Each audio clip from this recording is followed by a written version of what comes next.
Welcome to the new Thursday live stream. If you were here last Saturday, I said that we would be starting a new streaming day throughout the week. Today is the day. It's Thursday. It's going to be 8 p.m. until 11 p.m. Eastern Time. If you're joining us right now, thanks for tuning in. We will also be doing the regular Saturday live stream, of course. But that is going to be at a different hour. We're going to be starting the Saturday live stream at 8 a.m. till 11 a.m. So we have an 8 p.m. to 11 p.m., 8 a.m. to 11 a.m. on Saturday. Two separate live streams, bringing twice the fun. What's going on, Raider? What's good? You're busy at the moment, really love the game, would love to pull up your stream with friends. Add me on Discord. I will certainly take a look at that when I am on Discord, which I'm not right now, but hopefully you can join us here at some other time if you are too busy at the moment. Let me just go ahead and save myself a little bit of bandwidth by pausing the two streams that are running on my opposite screen. For those of you who are in YouTube, feel free to drop an 07 in the chat. I will be happy to call out your names. And I know that this is going to be a little bit of a new schedule for us because we don't normally stream on Thursdays. So I'm not expecting a ton of people. I know a lot of my viewers are used to coming here Saturday afternoon for the usual live stream. But hey, it's a new dawn, it's a new game, it's a new me, it's a new schedule, and this is what we're doing from now on. So hopefully you do tune in. It'd be great to see y'all here. Today, we are playing Star Citizen, and I thought I would give mining a shot. I've been doing a little bit of salvaging. Man, that is really loud in the game. Hang on, I'm going to turn that game volume down a little bit. Just so I can actually hear myself. Let's put the master volume down just a little bit here, and we'll put the music volume up. Hopefully that's a little bit better. Oh, hey, we got a couple of folks over in YouTube. Simple Yukio and Andrew Nettles. Good to see you both. 07 to you both, Commanders. So yes, as I was saying, we've been enjoying quite a bit the salvaging in Star Citizen. I was using a ship rental for a little while. Turn on the music. Yes, I did turn on the music just a little bit. You know what? I may turn it up a little bit louder in just a second here. But what I wanted to say was I was renting a mining ship for a little while. I had rented this guy right over here, the Misk Fortune, and ended up making just enough money doing salvage to buy myself a Drake Vulture, which has been quite an upgrade from the Misk Fortune. Number one, I don't have to fly outside the ship to go like load the SCU containers from the outside and bring them on the inside. Everything's done inside the ship now, although you are still playing a little bit of Jenga with trying to stack them on the interior, but I'm making a lot more per haul. And the fact that it's got the double scrapers on it is actually quite nice as well compared to the Misk Fortune, which just has the single. However, I keep hearing great things about mining in Star Citizen, and oh, hey, Aquatic, good to see you, brother. Thanks for joining in on the stream. So yeah, I keep hearing good things about mining, and Commander Ascorbius told me, go get the Misk Prospector. He said, get this and you could do some solo mining, and I'm interested in checking that out. I've really been liking all this resource gathering that Star Citizen has to offer. It seems like there's a lot of mechanics around it. Mining has always been fun in a lot of different space games. It's kind of how I've always started my career. Salvaging was just something new, so I wanted to give that a try. But now I want to give mining a shot here, so I'm going to go ahead and rent this Misk Prospector right over here for one day. It's going to cost me 73,000 UEC. So we'll grab that. And then once we've got that, I think the next thing we got to do is go and get ourselves one of these. These are the different mining heads. I don't really know what they do. Impact 2 mining laser. Oh, crap. I think I just bought that one. I did, didn't I? I just bought it by accident because I was looking at it and holding down my F button. Oh, no. I bought that for 1,000,000 credits. Oh, well, there's an easy 1,000,000 credits gone. Please tell me I didn't just buy that for 1,000,000 credits. Oh, no. Okay. 57,000. Thank God. I thought it was 1,000,000. Okay, that's just my wallet at the bottom. All right. I really don't even know if that's the best one that I should have bought, but there we go. I bought a mining laser. I said I had to, so that's how you buy a mining laser. I've also dressed for the occasion. I've dressed for the occasion. I am in full-on industrial mining gear, as you can see by my very nice mustard yellow armor over here. This stuff actually is pretty darn good. I mean, it's medium armor, so it does offer a decent amount of protection. I've been sporting it for a couple of days. I just felt it kind of matched the activity. Danny Vega, good to see you, brother. Welcome back, Noah. Thank you. Welcome back to the channel as well. Always nice to have a familiar face in chat. So yeah, I'm geared up. I'm not wearing that suit over there, although it's not bad actually. You could try it on. That's kind of cool. What is this one? Is this like a light armor? I don't want to accidentally press any more buttons because I just accidentally pressed the button on this mining head over here and bought it. And to be honest, and so don't judge too hard here, folks. I have no idea what the hell I'm doing with space mining in Star Citizen. I have, as a new player, been going through the pains of learning everything in this game on my own so that I know what to avoid. Because I think you can watch plenty of videos, and I did. I watched a bunch of like tips and tricks and do this and don't do that, all kinds of stuff. And honestly, you get in the game and you can't remember all of that stuff. So I just decided I'm going to just play the game. And yes, I have encountered several bugs along the way, and I've figured out what the workarounds are for them on my own. Some of it works, some of it doesn't, but mining apparently is a big activity, so I'm hoping it's not too buggy. Light armor usually has a bit of undersuit exposed.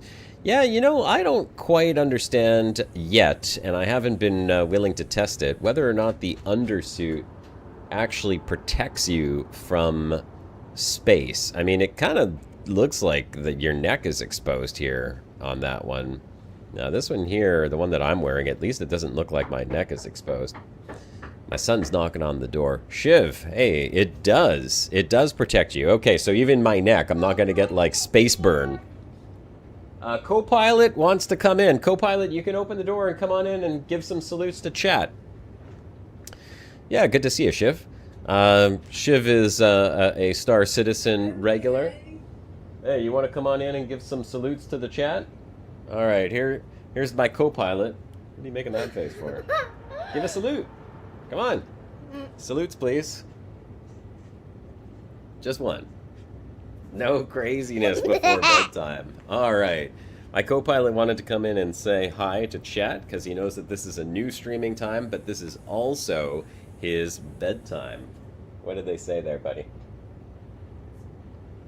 They gave you a salute, and they said? Little guy. Little guy. You're the little guy.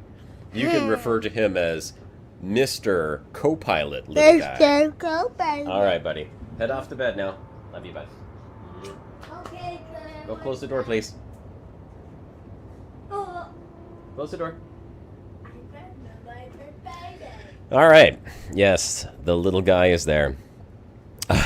Oh, is that what I need to do, Danny? Just throw a little Vaseline on the neck and then I'm good to go? Bye. Bye, pal. All right. Yeah, I think that's a good idea. I'll just lube up my neck so that it's protected from the vacuum of space. Actually, I'm a big fan of the medium. I think it looks really cool. It's got a very Bumblebee vibe kind of going on for it here. But, I mean, it gets the job done.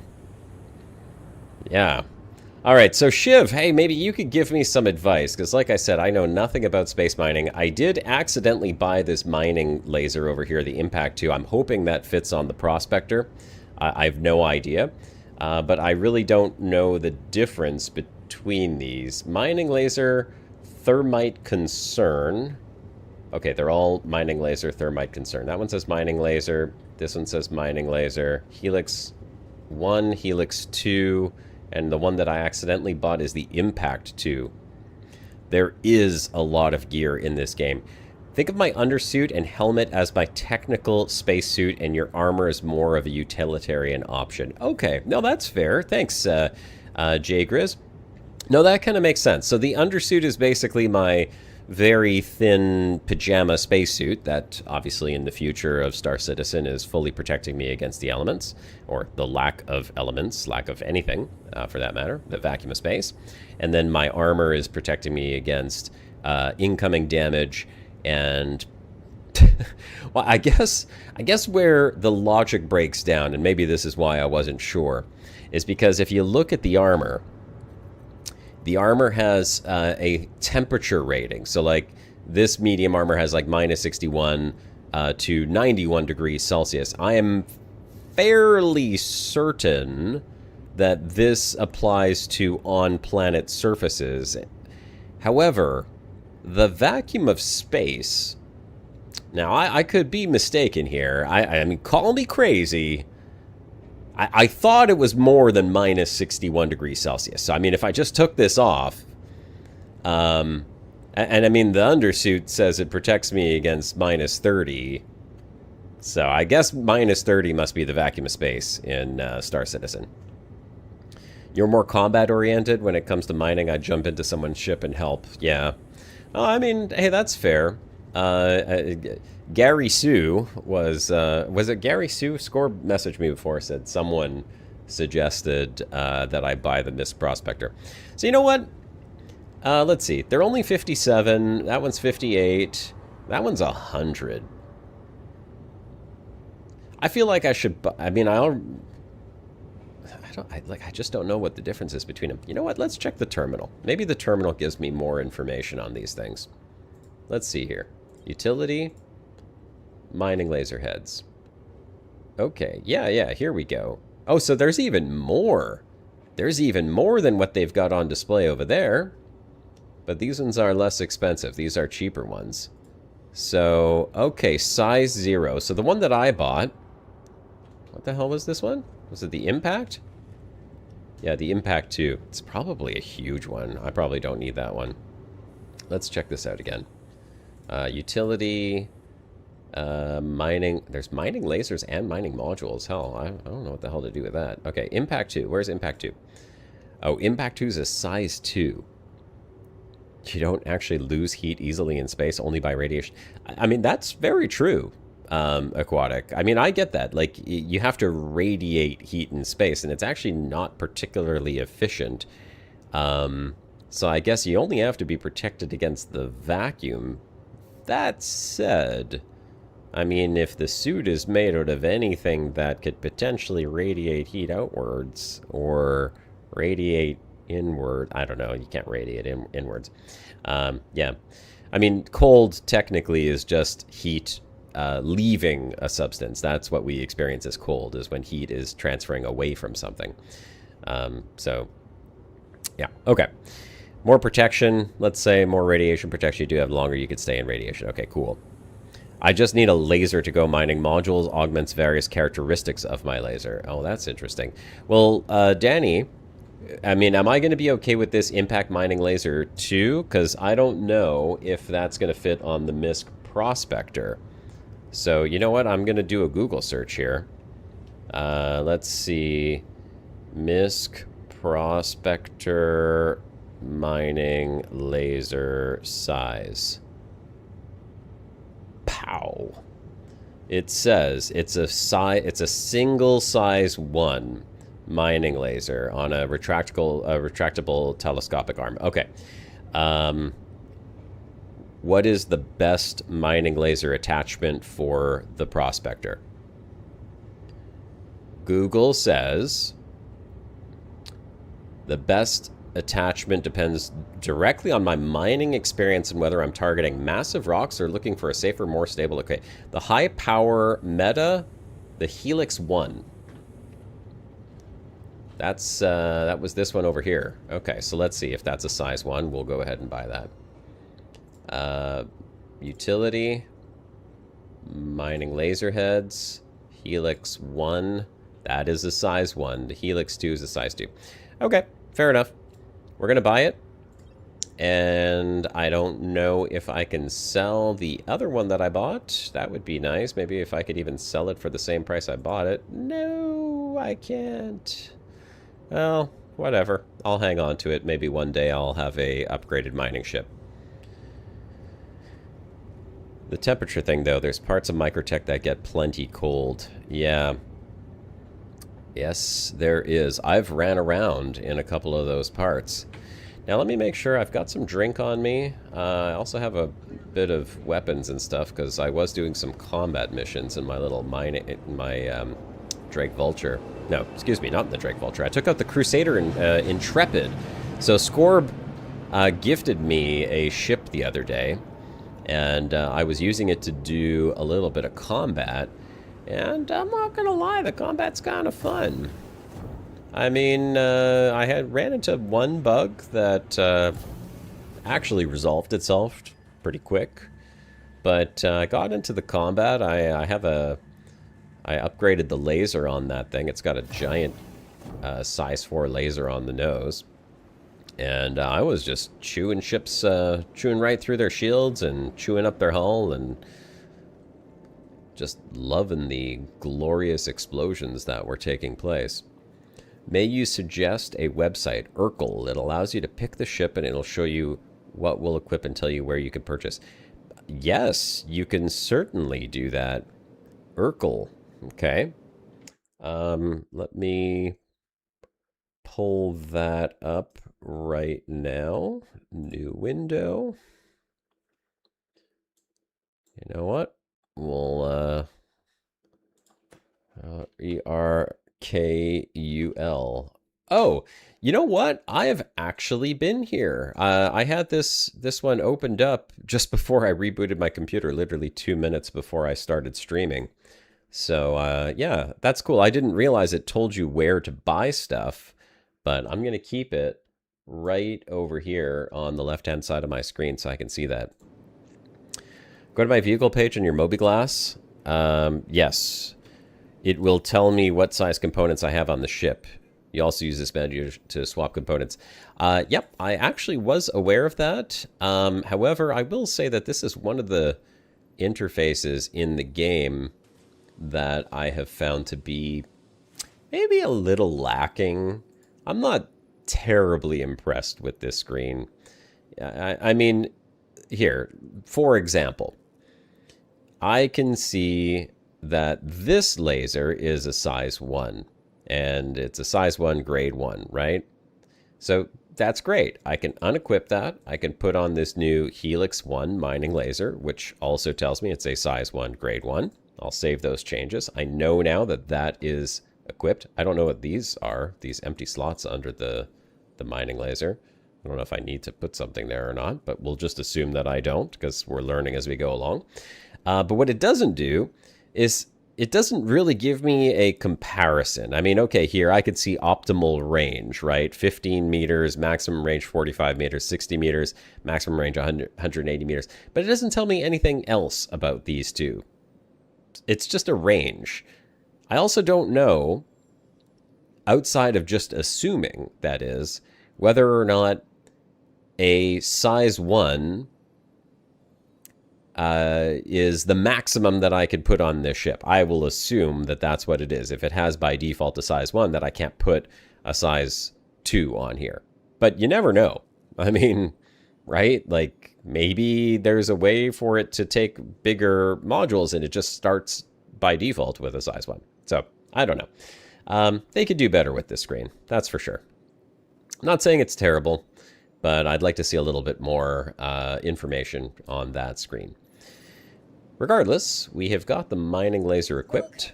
We're going to go ahead and retrieve the MISC Prospector. And we'll head down to the hangar and take a look. And actually, before I do that, let's turn the music up. Because you guys said you want some music. We'll put game music on. There we go. We'll listen to the epic sounds of CIG's space epics. Those are for modules. Okay, so they affect like the power of the laser and whatnot. Is that the idea, Danny?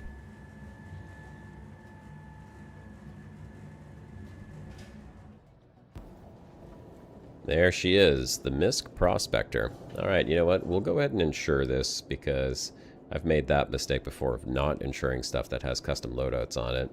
And honestly, I just don't like it. This game is notoriously buggy, and I have lost ships for less. So it is for modules, okay. I don't know how much those modules cost or what they do, so that's something I'll probably want to explore a little bit later. And if I'm not mistaken, these... Oh, not that. Oh, okay, so these are not removable. I thought these were removable canisters over here, but I guess they are not. Interesting. So, if these canisters don't come off, how in the hell do you get your ore to the refinery? Things to learn in this game, let me tell you. Okay, and I guess this is also a little bit different from the Misc Fortune. It does not have the rear door that drops down a cargo over here, so it's not entirely the same. That looks a little bit different. I don't remember the vent there. Let's take a look at the interior and see how it differs from the Fortune. Oh, I have to open the ports to remove. Okay, that's good to know. So it still comes standard with the toilet access over here. Very nice. We got the shower for after a dirty day of mining. We got a nice water dispenser. I mean, with flashing lights and all that. That's great. Okay, cool. If only it actually dispensed water, that would be awesome, because I have quite literally gotten to the point where I had to rush back to a station just to drink some Vestal water, or whatever the hell it's called. Mining, maintenance, radar, life support. Okay, so all the modules are there. That's the cooler. Ah, so there is no rear cargo in this one. Much different than the Misc Fortune. So that's interesting. I'm surprised there's absolutely nothing back there at all. Hang on one second, because... like, is there actually nothing back there? No cargo, no nothing? There's a lot of space back here. Is there like a mini door that you can open or something? Maybe that's... is there like a built-in refinery on this thing? Is that how you process the ores? I don't know. Okay, well, I guess we'll learn as we go. Let's bring down that ladder. You can either send the ore bags down the elevator or send the whole ship down the hangar elevator at the refinery. Oh, that's right. I guess if you just drop the ship down into the hangar, then you can access the inventory from the refinery. Okay, that makes sense. Yeah, thanks for that, Danny. No water from the water dispenser. Yep, immersion and fidelity fail. Big time. All right, let's take a look. Well, the cockpit looks similar to the Fortune. It's got a nice big glass window. We've got an engine on button over there. We got flight ready. Let's turn the ship on. Okay, this... oh, you know... what's the... I'm trying to remember if the Fortune had the interface up there. I've been flying the Vulture for the last couple of days. So, and we got 4 extra pips too. I guess we'll just... actually, hold on, let's check. Mining lasers powered. Okay, everything's powered, so we can put those extra pips to shields just in case we blow ourselves up. We're probably not going to need that. May as well put that in thrusters. Oh, heck, we can even put more pips into shields. Why not? All right. If I recall correctly, we should be at Crew L1, so there should be some asteroids right outside the door. This is where I've kind of set up shop. It's next to Crusader. I'm doing salvaging, so it's easy to just kind of fly out here, do a little bit of scanning, and you're basically good to go, because there's plenty of panels that you'll find here that you can salvage in the Drake. The Drake Vulture, that is. So we will just head on out. And I don't know what rocks I should be scanning for. I guess we're just gonna give it a go and kind of get the hang of mining first before we start worrying about what exactly I'm looking for. Okay, we've got fracture mode. I'm gonna assume... Oh, no, that's different. Okay, so that brings me into zoom now. Let's see if... Oh hell, what the hell button did I use to change the mode on the other one? Was it... Oh, that was my zoom in. Okay, you know, that's interesting. I may have to fix a few keybinds to make sure that mining is actually set up properly. But I'm going to assume we have scanning on here. Yes, we do. Okay. So we can scan. There is a ship right over there. Let's just see what that is.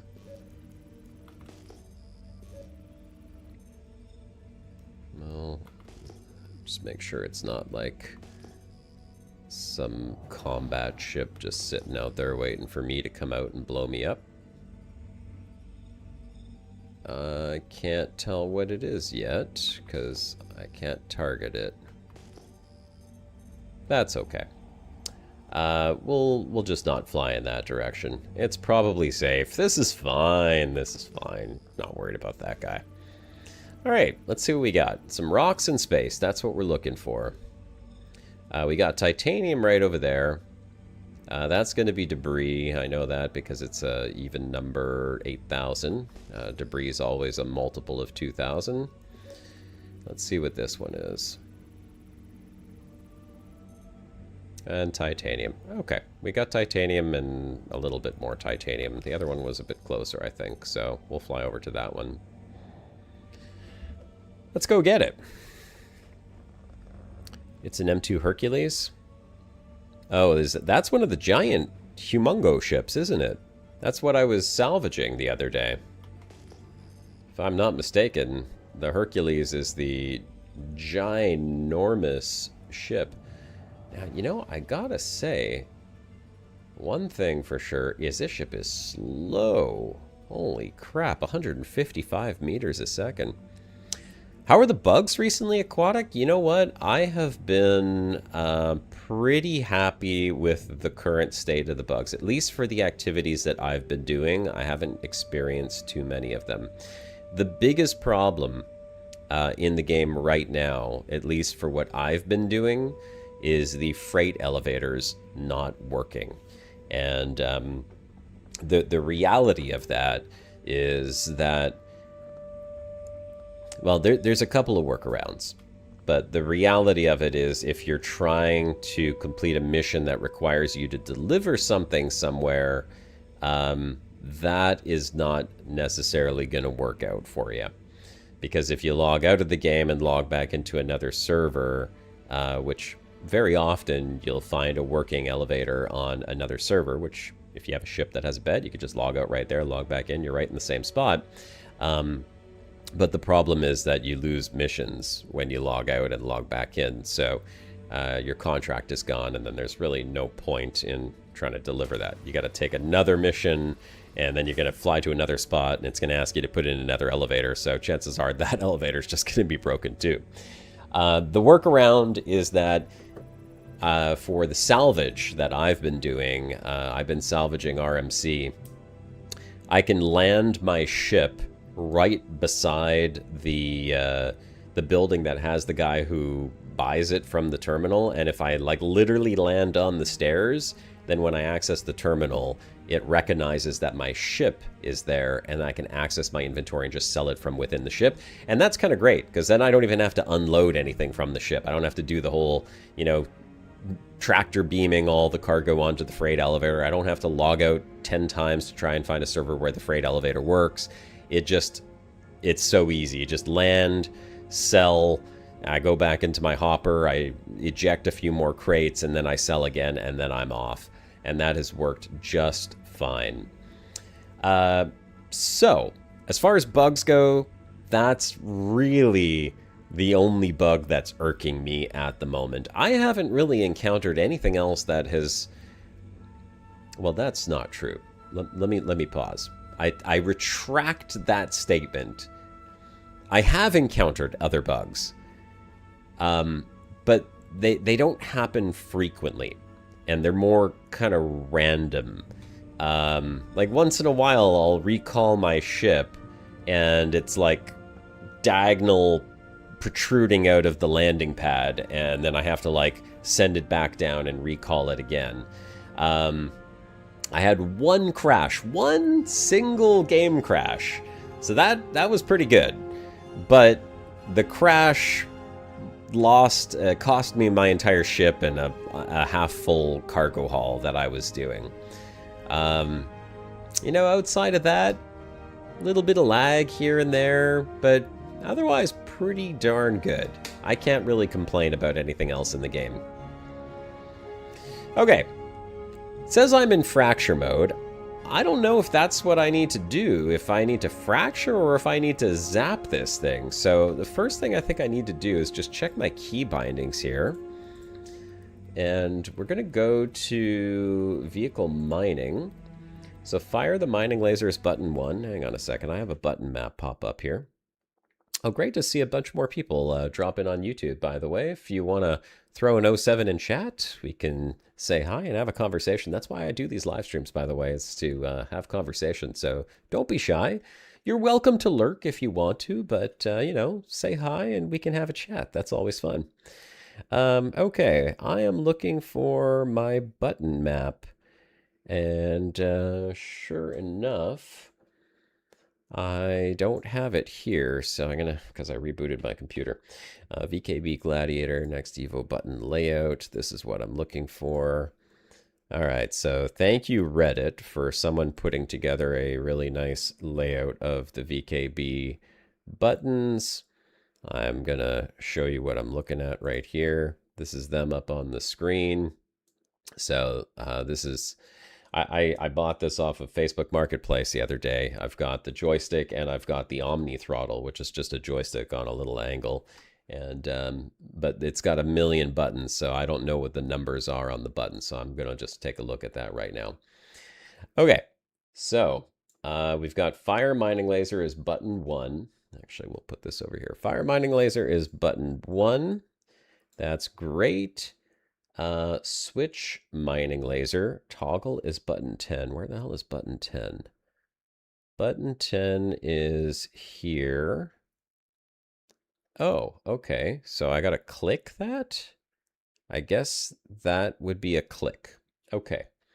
Increase mining laser power. We are going to need something to increase the mining laser power. How about this little knobby thingy here? Can I do this? Oh no, that doesn't work. Shields and countermeasures decoy. Yeah, okay, this is good. If I can, if this works, I have like a little spinny knob on the joystick. That would be awesome. Okay, so Z-axis. There we go. So we just have to take these out. Okay, perfect. Fire mining laser, switch mining laser is click down, increase, decrease mining laser power is that little guy. You know what?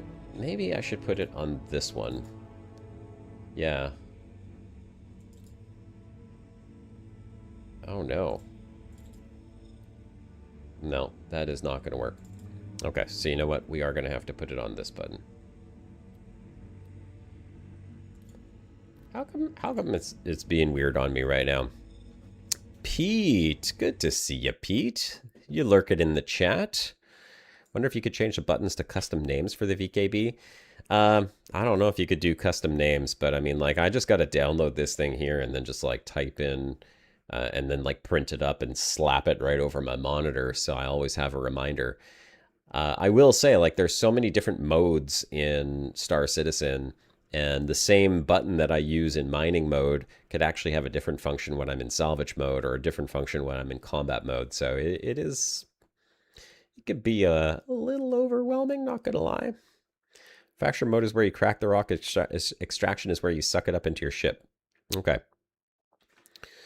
Danny Vega, which workaround are you talking about? Like landing on the stairs of the building so that the guy detects your ship? That works super great. That is not an exaggeration there. It is absolutely fantastic.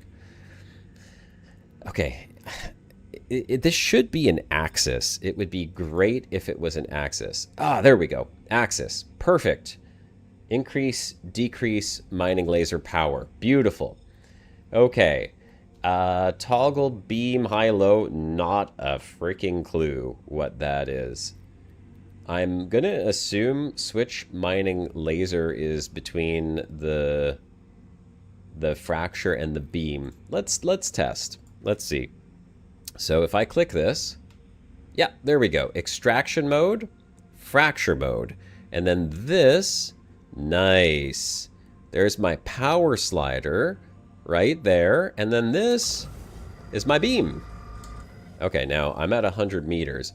So let's see if we could read this. Yes, that. Yeah, Danny, it works perfectly. I found, okay, sorry, I have found Danny, and I just want to answer this so that if you try this yourself, you'll actually see it's so much better.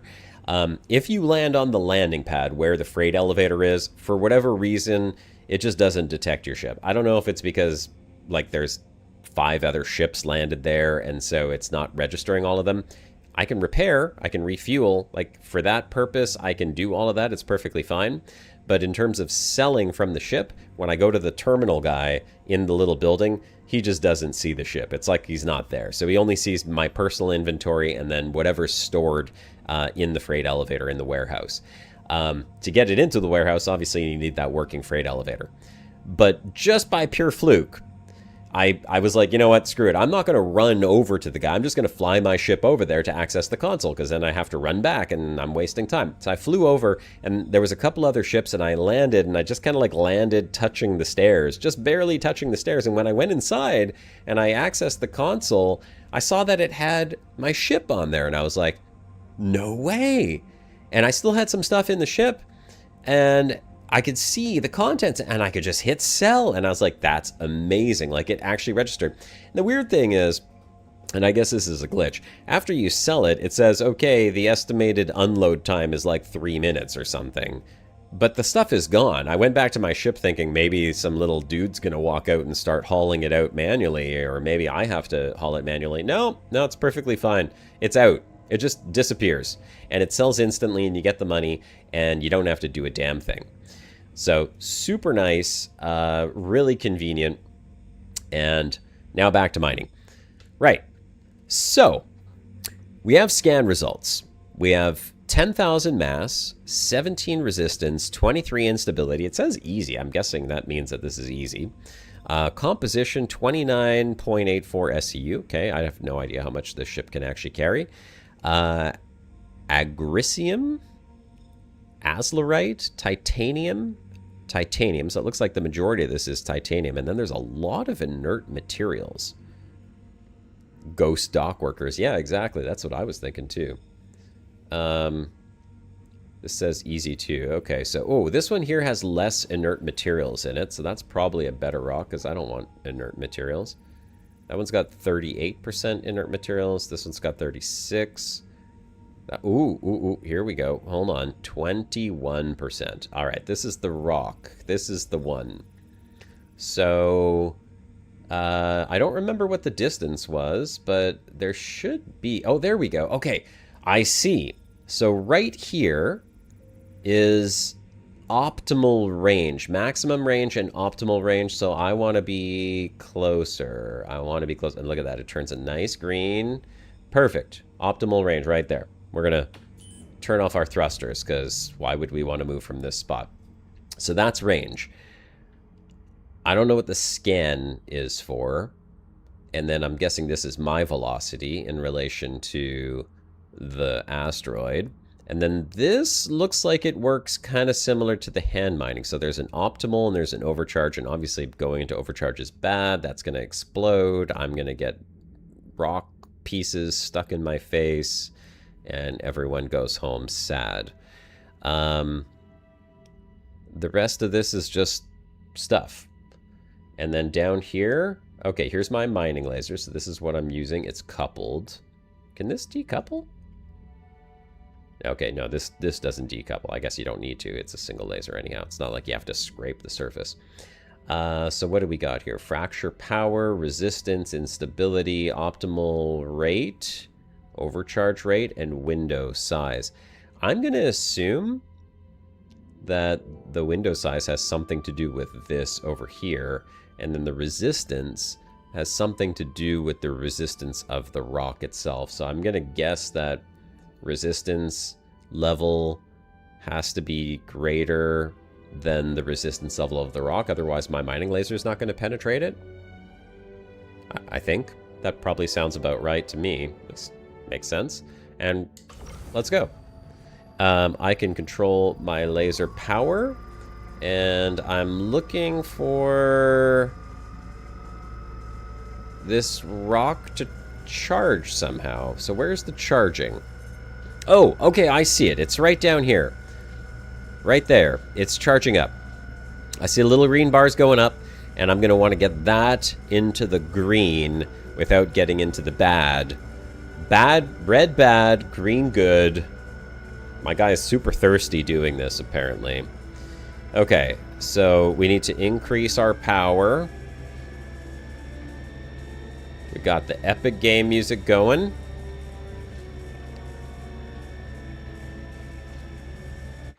Hold on. Just minimizing that. Oop, didn't mean to turn that off. No, no, no, keep charging, keep charging. Let's go. Let's go. Charge up. Okay, we're charging. We're charging. Give it more juice. Give it more juice. Little bit more. Little bit more. Little bit more juice.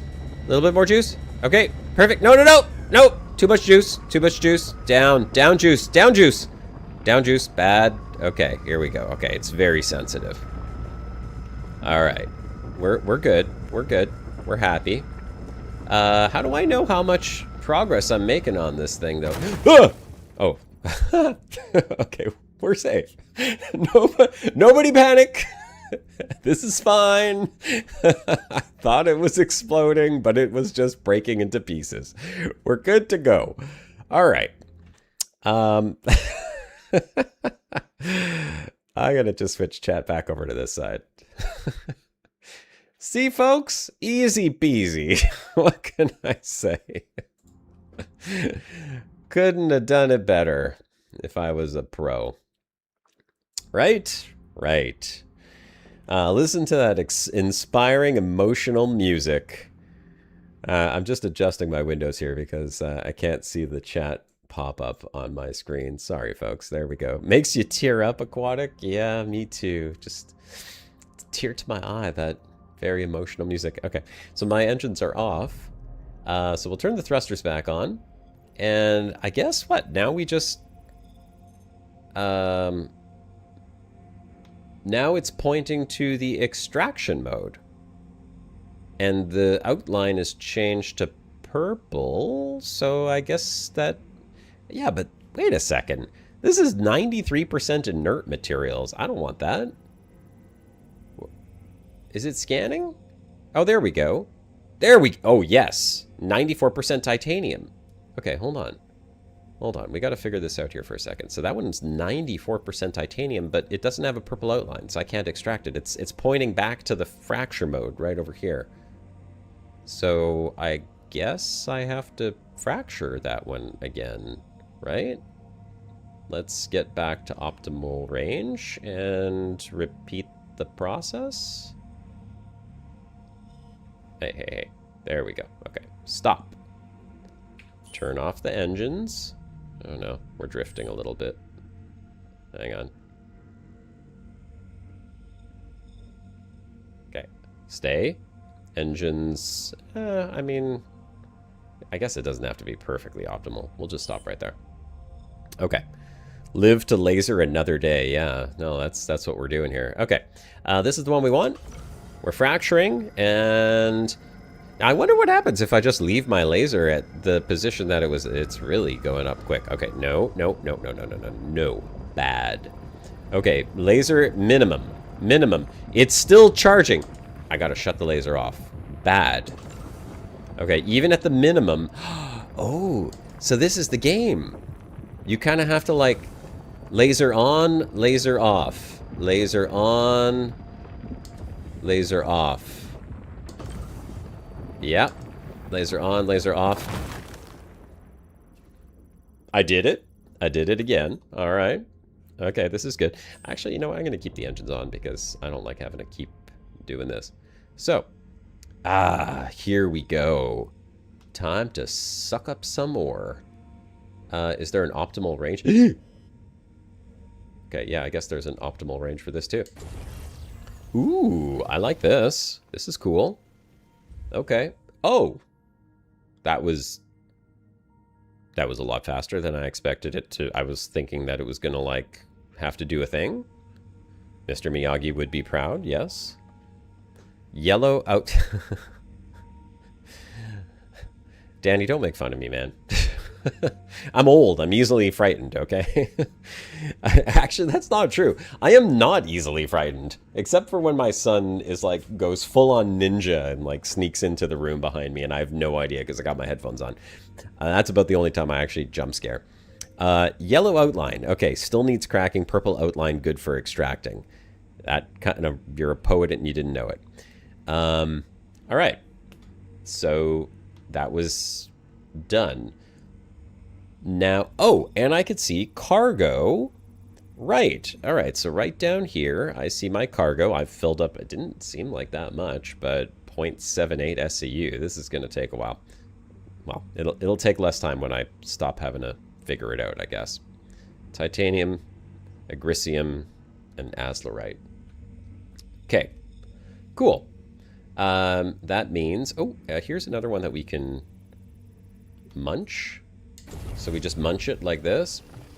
I was kind of hoping this had a mechanic to it also, instead of just kind of like zap and go, but, well, I mean, whatever. That's cool.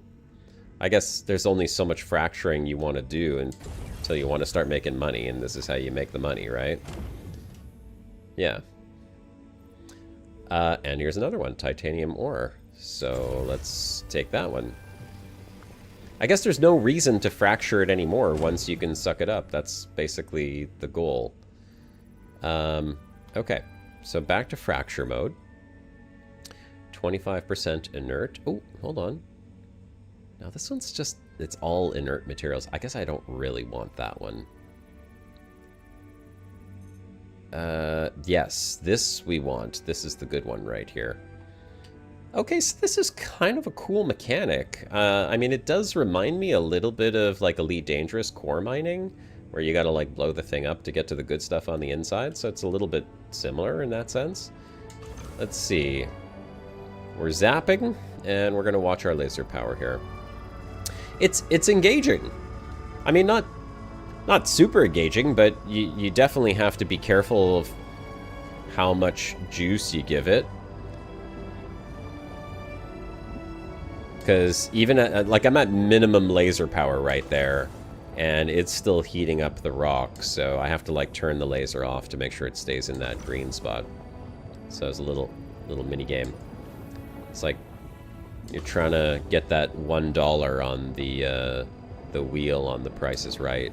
Just keep it right on the $1. Okay, there we go. We'll suck that up. It's not bad. Not too bad.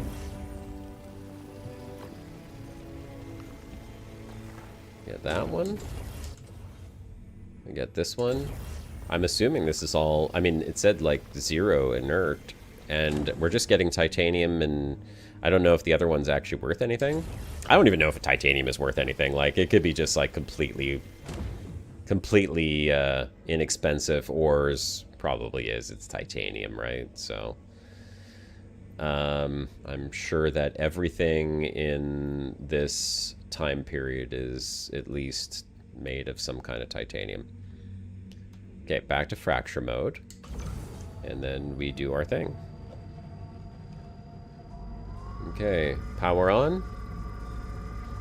Laser power. Just a little bit more. A little bit more. No. Power down. Power down. Man, when it gets into that... No! Bad. Oh. Oh, okay. I'm panicking for nothing. It's not just like when it gets in there. The red charges up just like the green. Oh, I see. Okay, that's good to know. Good to know. I don't have to panic if I go into the red just for a split second. Okay, that's 90% titanium. Well, I mean, I hope I make some money off of this, to be honest. I don't know if I like this more than scraping, and because like it's kind of fun to like you fracture ships too, like the ships just break into pieces like this and you're scraping the materials off of the ship. So I do like that gameplay. I find it very relaxing and somewhat entertaining.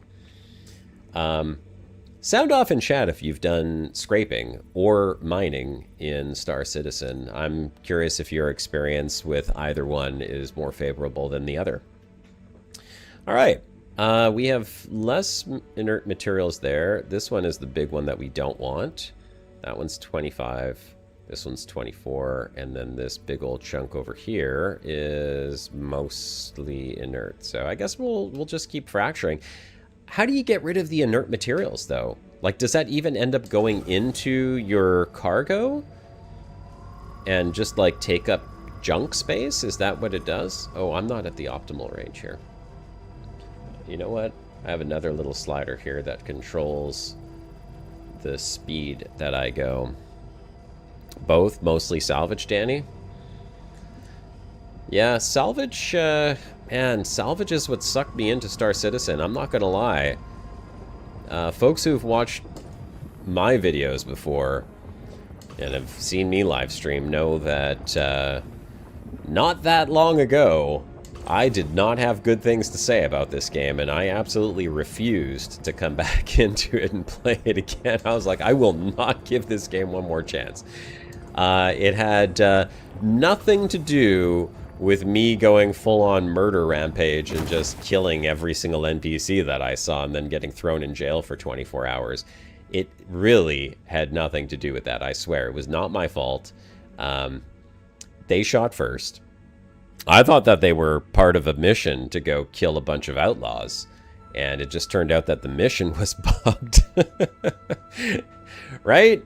But that's not my fault. It actually was a bug. The mission was bugged. I thought I was killing the guys I needed to. Instead, I was killing a bunch of innocent folks, and they put me in space jail for 24 real-world hours.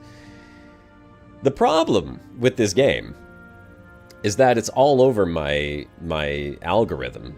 And so every time I open up YouTube, I'm seeing people play it, and, you know, I'm a space gamer and a streamer, and so I'm like, I feel like I'm missing out on this.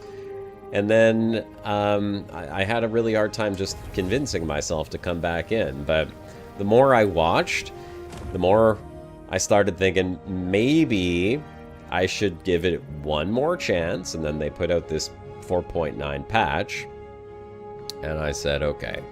Well, we'll try. And I'm not going to go kill a bunch of people. That was what I said. I'm not going to go kill a bunch of people, and then everything should be fine because they won't have any reason to put me in jail. So I have been actively avoiding actually shooting at people. And instead, I'm just making sure that anything I shoot at is an enemy ship or, you know, someone who shoots at me first in an area that doesn't say that I'm trespassing for some reason. So everything should be fine like that. Different mining heads and gadgets add quite a bit more complexity when you're ready. It gives you the ability to crack bigger rocks and have higher percentages of the mats, for example. Lots more as well. Pilgrim, thank you for that. I'm actually, like, I'm going to fill up my cargo now, and then I think the next stop is going to be to go back to the station, and I will check out some of those modules. I'll do a little upgrade, and then we'll come back and I'll see what the difference is in terms of how engaging the gameplay is, because I heard that it's actually quite deep. And people keep saying like that they're making continuous upgrades to the way that mining works. So I guess, yeah, it must be through these modules, but how that actually changes, I don't know. I guess we'll have to see. This is my stream to try it out. Yeah, Aquatic, I do have to temper my murderous impulses. It's tough, man. If anyone in this chat who's got kids knows what I mean. You know you love them if you want to kill them.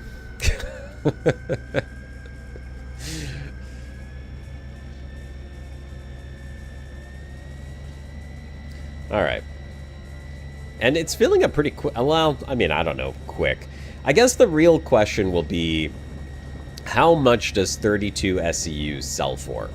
I am not at optimal range here. Oh, hold on. Hold on. Why am I... Uh-oh. What's going on? Why did the optimal range change? Why is the optimal range in red now? Okay, so that I don't understand. Why would that change? Someone in chat, help me out here. This here, the optimal range just kind of like decreased and just like went to like nothing. Or it was in the red. It still said optimal, but it was in red. So I don't know why that happened.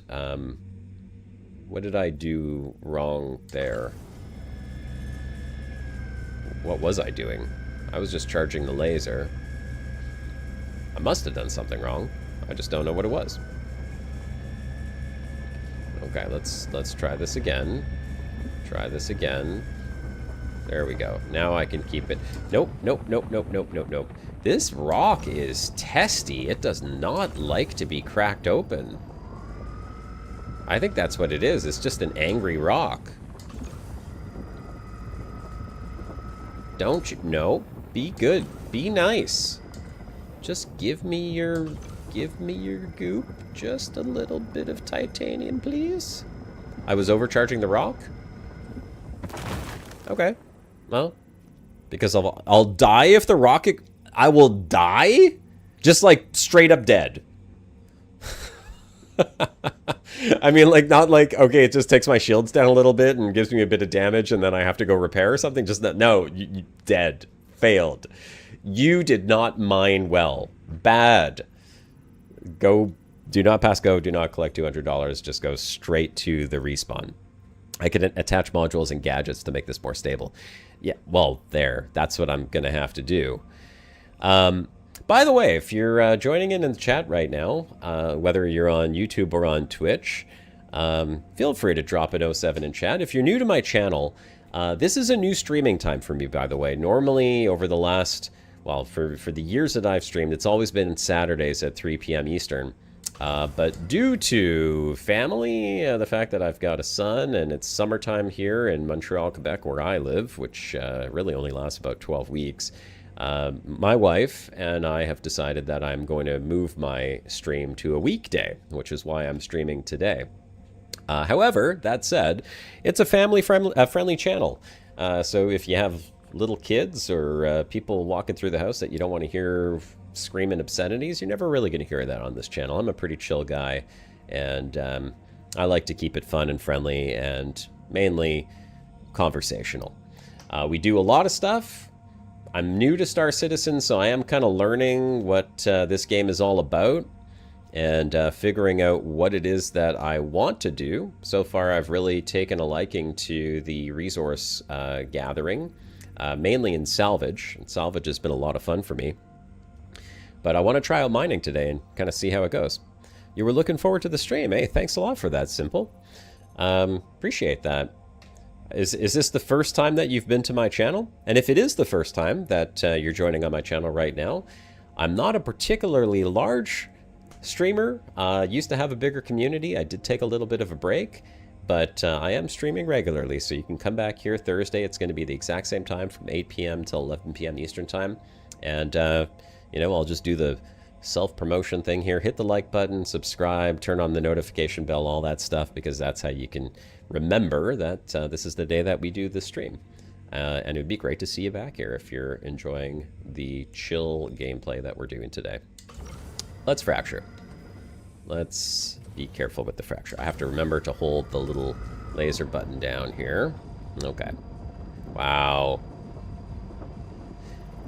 Okay, so the instability, I'm guessing, is what affects the accuracy of the laser, because it seems like I'm not even touching the power on the laser. I'm just leaving it as is, and it kind of goes up and down a little bit on its own, so that must be the instability aspect of it. First time, but you went through all my past live vids? Oh, hey, thanks, man. That's awesome. Anyone in particular that you enjoyed? And I mean, can I ask, are you a former Elite Dangerous player? Is that how you kind of came across my channel? Because I did stream that for a very long time. Oh, you got me running while you're working. Cool. Game is all about wonders and bugs. Yeah. Pilgrim, now that crafting is in game, once you get some blueprints and a fabricator, you can use the stuff to mine, the stuff that I mine to craft guns, ammo, weapons, and more. Higher the quality mats, the better the outcome. So I have heard about this crafting stuff in the game. I haven't quite figured out how that works because, I mean, I haven't been doing mining. I've just been doing the scraping and then selling the RMC. But that will be interesting. I don't know, like... Is there a market for the crafts, or is it just more for personal crafting? Because if it's for personal crafting, I'll probably just buy the stuff and sell the ore. I mean, this is a means to an end.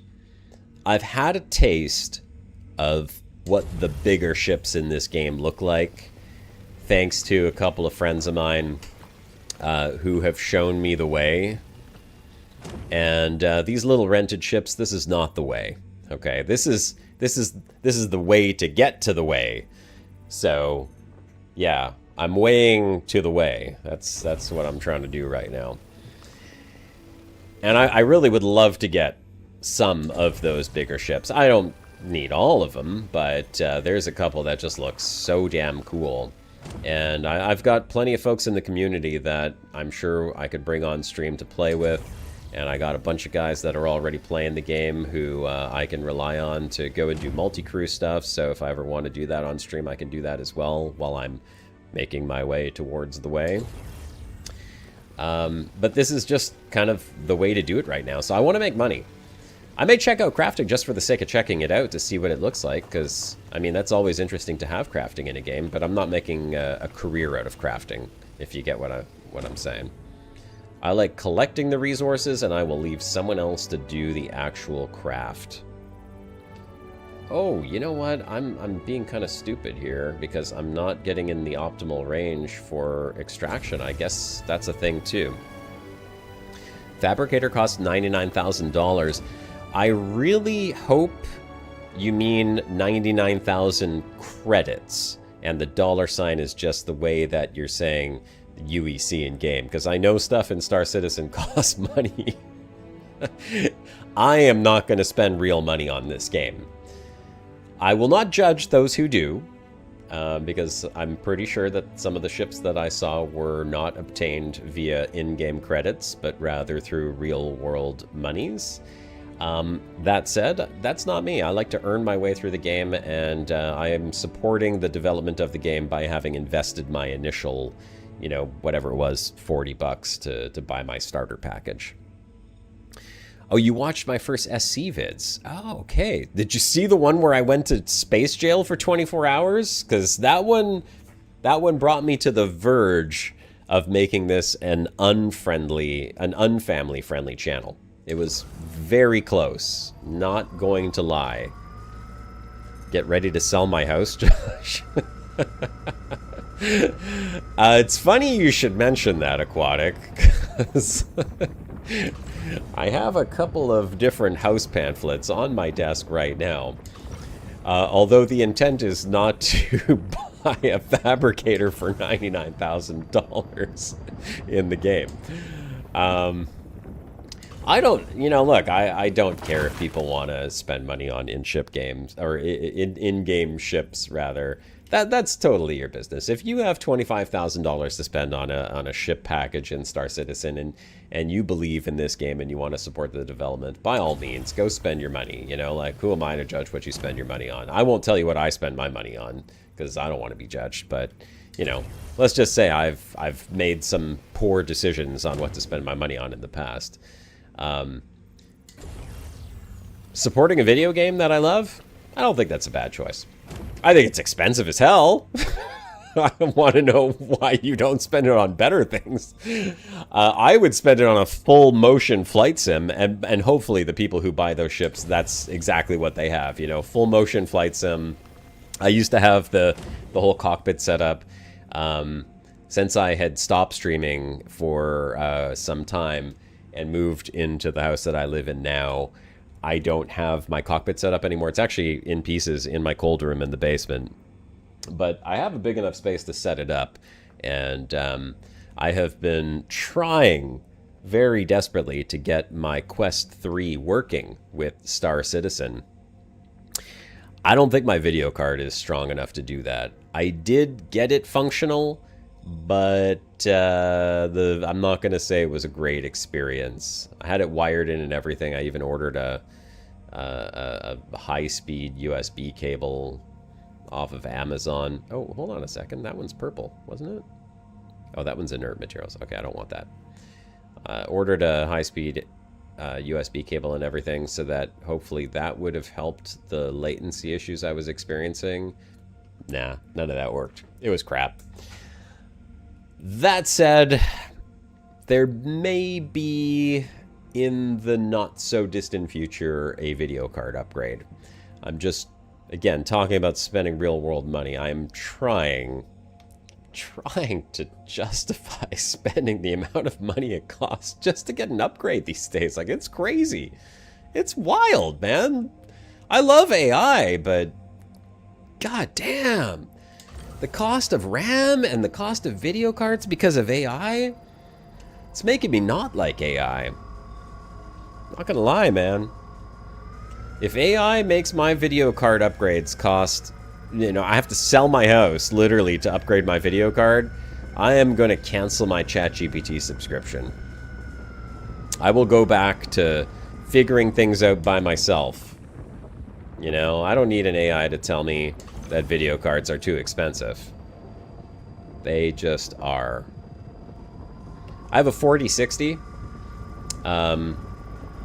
which at the time was pretty reasonably priced and was a very nice upgrade from the 1080 that I had, which was like the first really, I guess, good video card that I had for a long time. The 1080 is like completely obsolete now. I don't think you can play anything on that. I don't know if anyone plays Star Citizen on a 1080. Maybe you do. Maybe you just play in like 1080p or something like that with low graphics. I'm sure you could do that. But I have watched a few videos that have helped me tweak my frame rate, and I've got pretty decent graphic settings right now with the 4060. I'm getting good. Let's see, what are we at right now? Give it a second to pop up here. 66 frames a second. But the video card's running hot, and I can tell you that because it's 27 degrees in my office. And I'm not in England right now, where they're literally dying of heat waves. So, yeah, it's hot in here, and that's all from the video card. I can just, it's like a nice warm breeze just blowing in my direction out the back of the computer. You bought an RTX 5080? Oh my god, dude. That is crazy. I don't even want to know how much you spent on that. I was looking at them. I mean, they are just crazy expensive right now. Holy crap. I don't think I want... yeah, I do. Not cheap, no kidding. But the danger was that it could get worse. I know! That's where I'm at right now. I'm like, okay, I need an upgrade. Well, I don't need an upgrade. If I want to do VR, I think I need an upgrade. If I want to put this game into the maximum graphics, Yeah, I need an upgrade because my 4060 has 8 gigs of RAM, and that is nowhere near enough to turn anything on in this game, unfortunately. I mean, I did a lot of tweaking. Like I said, I watched a bunch of videos on like maxing out your frame rates and stuff, and I've got it to a point where I feel like it's pretty damn good. And 66 frames a second's not terrible, right? I'm running in 2K. I don't think that reflects on the YouTube stream. I think the YouTube stream is probably only streaming at 1080p, but I have to do that because I'm streaming simultaneously to YouTube and to Twitch, and don't judge me. I'm on Wi-Fi, so if I try to stream 2K to both platforms over my Wi-Fi, I don't know what's going to happen. Not good things. Bad things, folks. Bad things. I don't want that one. That rocket's bad. That's another thing that I'm trying to figure out is how I can actually get a wired connection up here. I think I got to call Bell, my internet provider, just have them come and reinstall the modem up in my office. I used to have my office down in the basement, but I have since decided that I don't want to be in the basement anymore, and I don't have a hard wire up here, so it's just, it is what it is, right? Okay, that's inert. I think that's it. Let me take a look here. I'll just peer around. So we broke up that rock. Oh, there's another one right there. Did we get that one? Or was this the one that was just like a whole bunch of inert materials? You know what? So now that I understand how this works, it might not be a terrible idea to break this thing, because I could get fragments that have more titanium and less inert materials. So let's try this out. Oh, you watched my last week vid, Simple. Okay, yeah. So that was... Oh, hang on. Wrong mode. That was... Yeah, that video was kind of a moment for me, because I've been streaming Elite Dangerous for the longest time, and it was really hard for me to try and figure out how to tell my regular audience of, you know, a community that I've been building for years, who are all Elite Dangerous players, that I didn't really want to play Elite Dangerous anymore. That was tough. So, yeah. But here we are, and, you know, there's still folks that are Elite Dangerous players that are still watching the stream, and I really appreciate that. And I think that we're going to continue moving forward. And I saw today, actually, that Elite Dangerous is adding a new SRV. I'm kind of curious what that's going to be, because it's supposed to be like some kind of surface mining vessel. I don't know what the gameplay is going to be like for surface mining in Elite Dangerous, but there's not much about it that's come out. And I will say that the Nomad, the ship launch vehicle that they added, that kind of attracted me back to Elite Dangerous and made me want to go explore again, they did something really special with that. So if they are kind of like revisiting SRVs now as well, and they can add something that's equally interesting in a vehicle that you could drive on the ground that gives you some kind of new gameplay, that could be something worth exploring, and I will definitely make a video on that. Like I said in my last video, I'm not giving up on Elite Dangerous. I'm enjoying Star Citizen more right now, and maybe it's the novelty of it, but I think it's more, to be honest. I think Star Citizen, for me, has a lot more to offer that I find interesting right now, and that's kind of what's making me want to come back to it. So, yeah, I appreciate that you watched that. And thanks for coming back since to see a little bit more gameplay here in Star Citizen. Alright, let's break this rock, and hopefully we get less inert materials in the results coming from it. Alright, zappy, zappy. Zappy, zappy. Come on, laser. No! Nope, bad, bad. Okay, nope, that was bad. Go down. All right. This is... Oh my god, it's really twitchy. Oh, at least the green keeps charging even when it's overcharging. So that's good. Oh, look at that. Okay, that's perfect. All right, what do we got going on here? Yes, see? So it was worth it. Okay, I was right. So even though the rock itself shows more inert materials, when you break it up, the individual chunks kind of... I guess there's pockets of more material and less inert. Like that one's crap. Don't want that.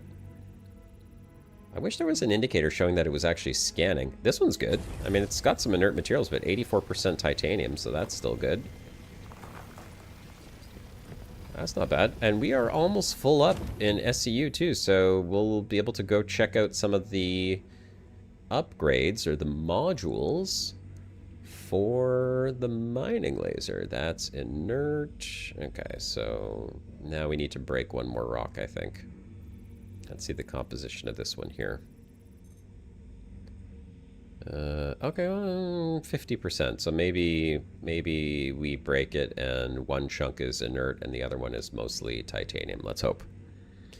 I can use the distance to reduce my power. I don't need to be in optimal always. Oh, okay. That's good to know. So, yeah, aquatic, you know, coming back to the whole 5080 conversation, you know, you probably don't need that. You could just send it over here.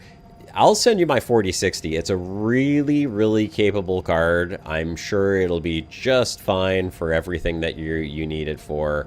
The 5080 is for sure overkill. Yeah, you could just send it over to me. That's fine. I'm actually looking at, like, I was looking at the 5070, even the 4080, like, forget the 4080. There's just no way I can afford that. That's way too much. My budget is going to probably be around, like, $1,500 to $2,000 Canadian, which is absolutely ridiculous considering you could literally buy an entire PC for that amount, and now it's just a video card. It makes me sad. Makes me sad that this is what the world has come to. Yeah, look at that. 95% titanium. Yeah, give it to me. I'll take it all. Come on. Perfect. We're full. All right. So we put the mining laser away. And we want to go back to the refinery now. Over there. You'll keep me in mind when you're playing Star Citizen in VR. Oh, yes, please. Think about me. Think about me hard. And then send it this way. Lots of hard thinking, and then just send it my way. What are you using? What Quest are you using, by the way? Or which VR headset are you using? GPU prices are gonzo? Yeah, no, they're absolutely ridiculous. Absolutely ridiculous.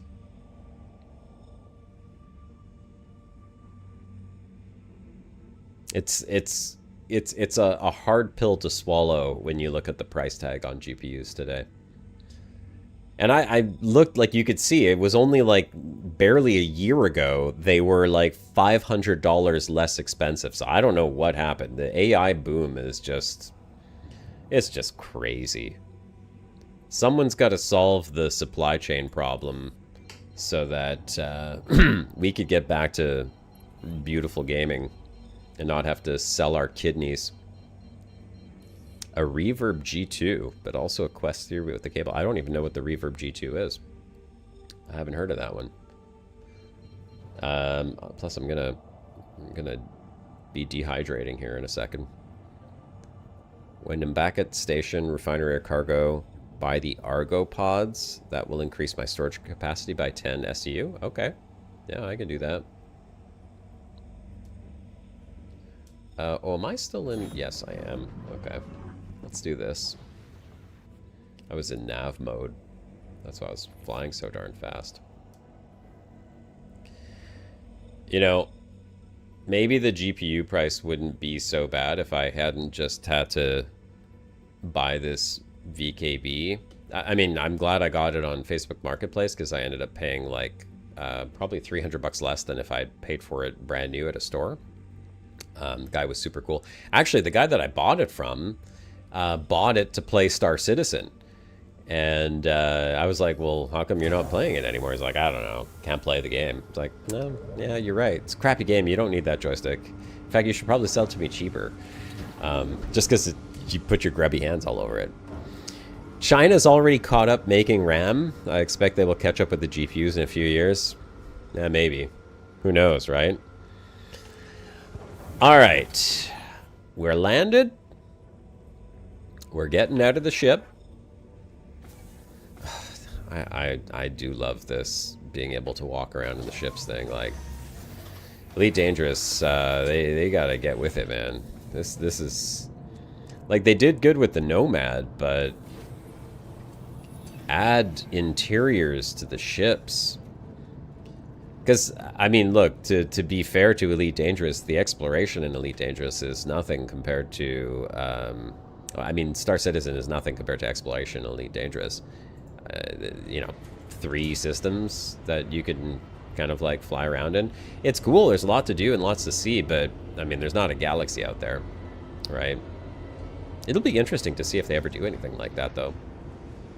If they could add, I mean, if Star Citizen could like somehow make procedural worlds based on that whole Genesis engine that they're building there, and then like have like not an infinite, but like, you know, maybe a couple thousand systems even. Then I would probably say I'm never going to go back to Elite Dangerous. Unless Elite Dangerous just, like, you know, adds a lot into the game. But, who knows? You never know. I got to drink something here. Why is my guy blue? Why is everything highlighted here? Alright, so I need to go to the refinery, right? Yeah, exploration on Star Citizen is more the areas on planet surfaces, asteroids, not really systems. And there's a lot to see, too. I mean, like, I've definitely noticed that in the game. There is a lot to see. And they've got a lot of, like, you know, unique places that are handcrafted and all that stuff. I know with the whole Genesis thing, and part of their plans is to add like many more locations on planet surfaces. I think that's all super cool. I haven't spent enough time like exploring a planet surface yet to see if there's different... Well, I mean, I know there's different biomes, but I don't know how many different biomes there are. Like, I don't know if there's, like, polar ice caps and then kind of, like, tropical areas or anything like that. It seems, from what I saw, that the planets are more, like, 1 or 2 biomes. Like, I saw, like, a snowy area and then, like, a tundra area. The Arc star map. Help me out. Okay, total cargo space... What? Total cargo space, 54 million SCU? I don't think so. I was pretty sure it was 32 million, or 32 SCU. Okay, so titanium ore. So I can sell the unrefined for 68. Eesh. Not gonna lie, RMC pays way better than this. Again, I know I just grabbed the first asteroid that I could, so I probably totally took the wrong one. Don't sell it. The stream, Crossfam, the stream had a hiccup? Oh, it did? Oh yeah, looks like I lost half my viewers there. Not sure what happened, but I'm here. Come on back, folks. Refine the quality to above 500. Okay.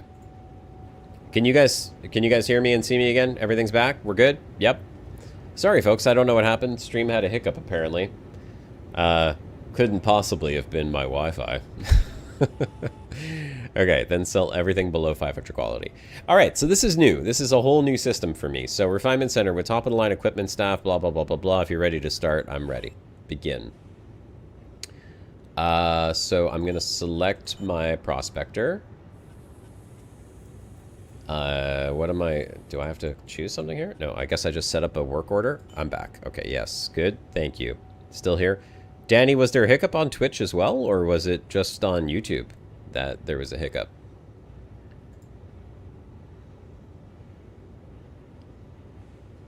I remember you exploring the Milky Way Galaxy series and the space opera it became. You're from that era, Danny? Yes. So Danny in Twitch is saying that he had watched my Exploring the Milky Way Galaxy series. That was actually what started my YouTube channel. Oh my God, I don't remember how many years ago that was. 10 years ago or something crazy like that.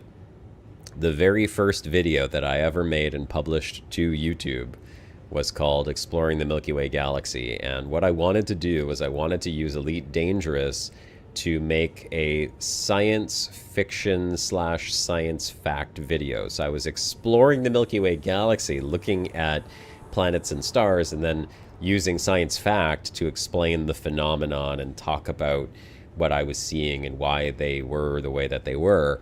And that evolved. I mean, that's what got me like my very first subscriber. And then that evolved into a space opera that is like 19 episodes long, had like professional voice actors in it, and you know, other YouTubers, and just craziness. It's literally, it's like a 16-hour movie if you watch it from start to finish. And I spent years doing that. I never finished it, unfortunately, so the story kind of ends on a bit of a cliffhanger. All right, so I don't know what the hell I'm doing here. Select an option. Cormac method, Dynix, solventation, thermonatic deposition. This sounds like AI made up names. XCR reaction, Gaskin process, Kazin winnowing, pyrometric chromolysis. What the hell is all this? Electrostarolysis? Okay, I have no idea what that was. Crossfam, the ARC star map lets you explore the Star Citizen planets and systems. It's a 3D interactive map. Oh, okay. Just look for the Star Citizen star map. Okay, I will definitely check that out. Thank you for mentioning that. ARC star map. And I'm assuming, Crossfam, that it shows me interesting places that I would want to go and check out. So I think that's why you're mentioning it. I hope that's what it is. That definitely sounds like something I want to see. So quality, quantity, you personally use Dynix. Let's try Dynix. Oh, wait, it's changing stuff here. Hold on a sec. In manifest to refine. Okay, so hold on. If I choose all of my titanium to refine, and then what am I looking at here? Quality 295, Cormac. Oh, hold on. There's a get quote. Oh, here we go. Okay, there's a yield. Yield 661. Well, it doesn't seem to be changing anything at all.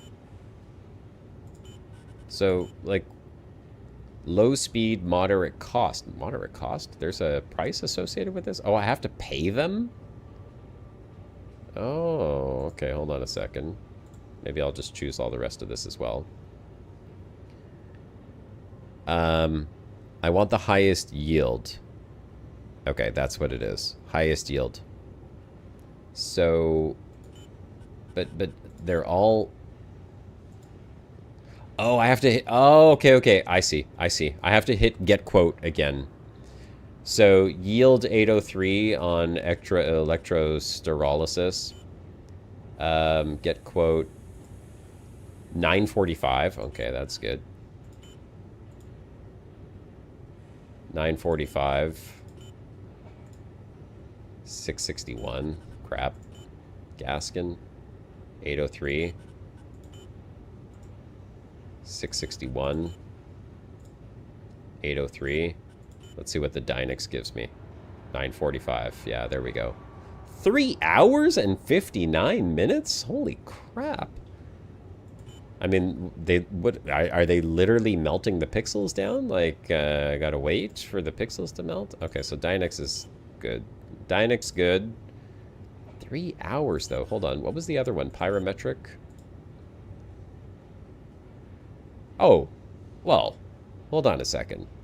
Pyrometric is 39 minutes. That's way better. I could do that in stream. It's still giving me 945. It costs 1600 versus this one is... Oh, okay. That's the difference. All right. So it's pyrometric is the winner right there. 39 minutes, 1600 whatever, costs nothing unless it's like per. I will pay more. Yeah, but I mean like I'm 1600 versus 300, like who cares? I'll pay 1600. Okay, confirm. 39 minutes. Grump, yeah, I have. I was actually just talking about the new SRV that's coming to Elite. Okay, so now this is processing. Looks interesting. I'm really curious of what the gameplay is. I mean, they kind of teased with like the Nomad 2 where they're like, oh, that's more than meets the eye to this thing. So I'm kind of curious what the more than meets the eye thing is with the new Rhino SRV that they're adding to Elite Dangerous. If it's new gameplay, I hope it's engaging, and I will be very interested to go and check it out. That said, I probably won't be able to check it out now that I think about it, because both my accounts are like 30,000 light years from the bubble. Oh, sell my other ores to clear my pods. Yes, thank you. Good call out right there. Let's go ahead and do that right now. Okay, because we don't need the inert ores. So, unrefined material, inert materials, yes, sell to refinery. Got it. I'll take all 21 AUECs there. Thank you very much. So we're good. Thank you, Simple. Good call out. Good. Let's head on back down here and let's check out some of the mining modules now and see what we can do to kind of tweak the ship and make it a little bit more effective at mining. What do you think the new SRV is going to be, Grump? Utility, mining modules. Okay. Oh, man. Holy crap. Okay, so there's a whole bunch. Well, some of these are nothings. I'll get more AUEC if you get more of the more valuable ores. Yeah, well, you know, I'll head out here and I'll have to take a look at... Oh, right, argopods. Yes, thank you. That was the other thing I needed to buy. Is that going to be under utility? Hold on. Containers. Argo... Excuse me. Argo ore pods. Okay, so I guess I'm gonna need what, like 4 of these, because I'm trying to remember on the ship. I think there's 2 on each side. Is there? Yeah, 4 of them. Okay. Yeah. Thank you. This is cutting into my profit, but I mean, for science. Hopefully it'll bring in a higher yield. Interesting that I chose subcategory helmets and an Argo ore pod falls into that. Okay. So let's go back to utility. We're going to go back to mining modules. Now, I have no idea what to buy here, but let's see. Shatter damage minus... Okay, mining laser power, resistance plus 15. Duration 60 seconds, 5 uses? What? These are consumables? Inert material. Oh, I like this. It's a filter. It's a filter module. Filter L? Okay. Okay. This is interesting. This is very interesting. Okay, so filter just helps you get rid of the inert materials. That's good. Focus module gives you a better optimal charge window size, so I guess that makes it a little bit easier to play the little mini game in the green thingy.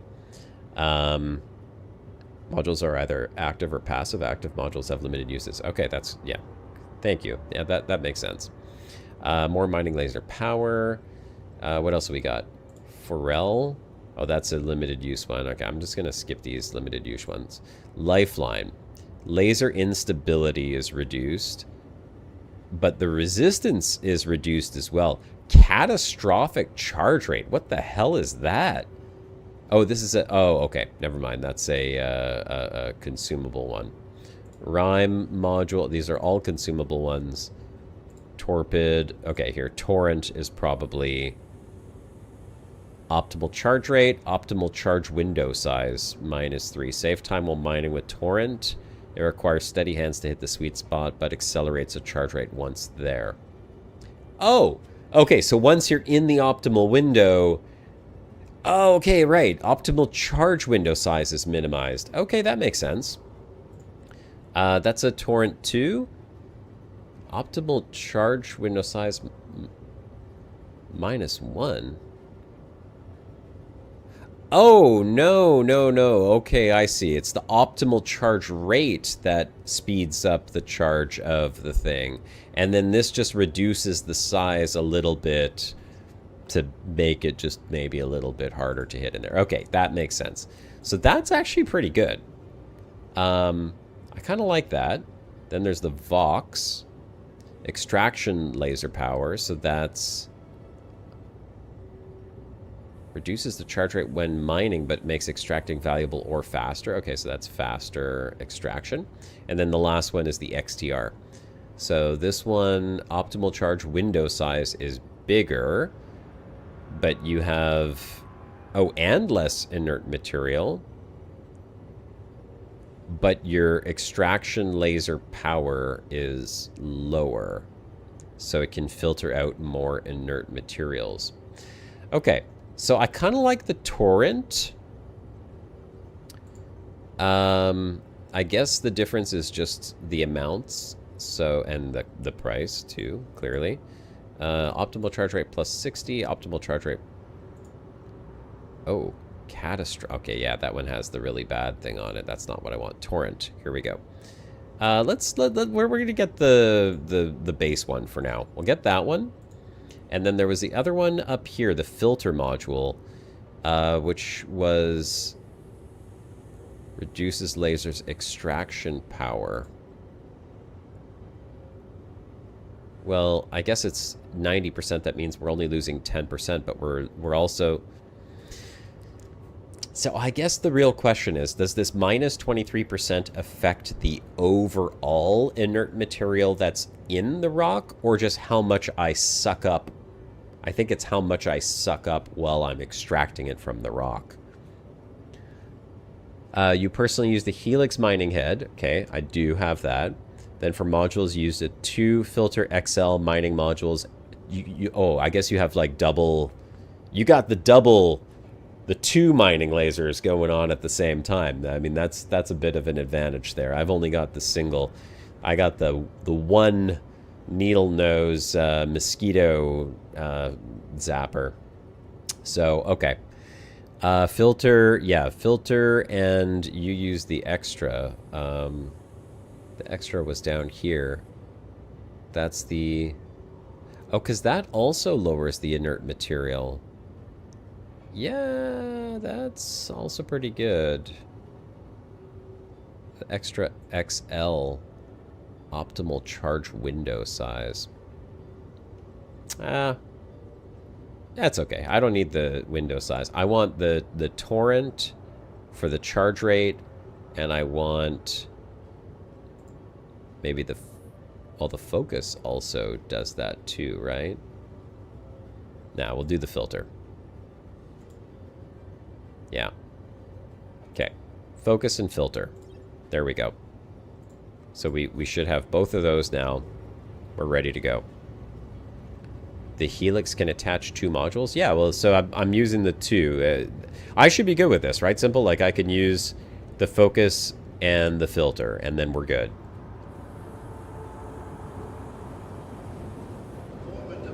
All right, let's go. I have to remember to come back and get my ore after as well. And let's see, I should be able to attach those right now. So, Miss Prospector. Buy the gadgets. Which gadget? Which gadgets? Wait, gadgets? Sabir mining gadgets? Okay, hold on a sec. Is that like these things? Mining gadgets. What do they do? There's more? All right. More stuff. All categories.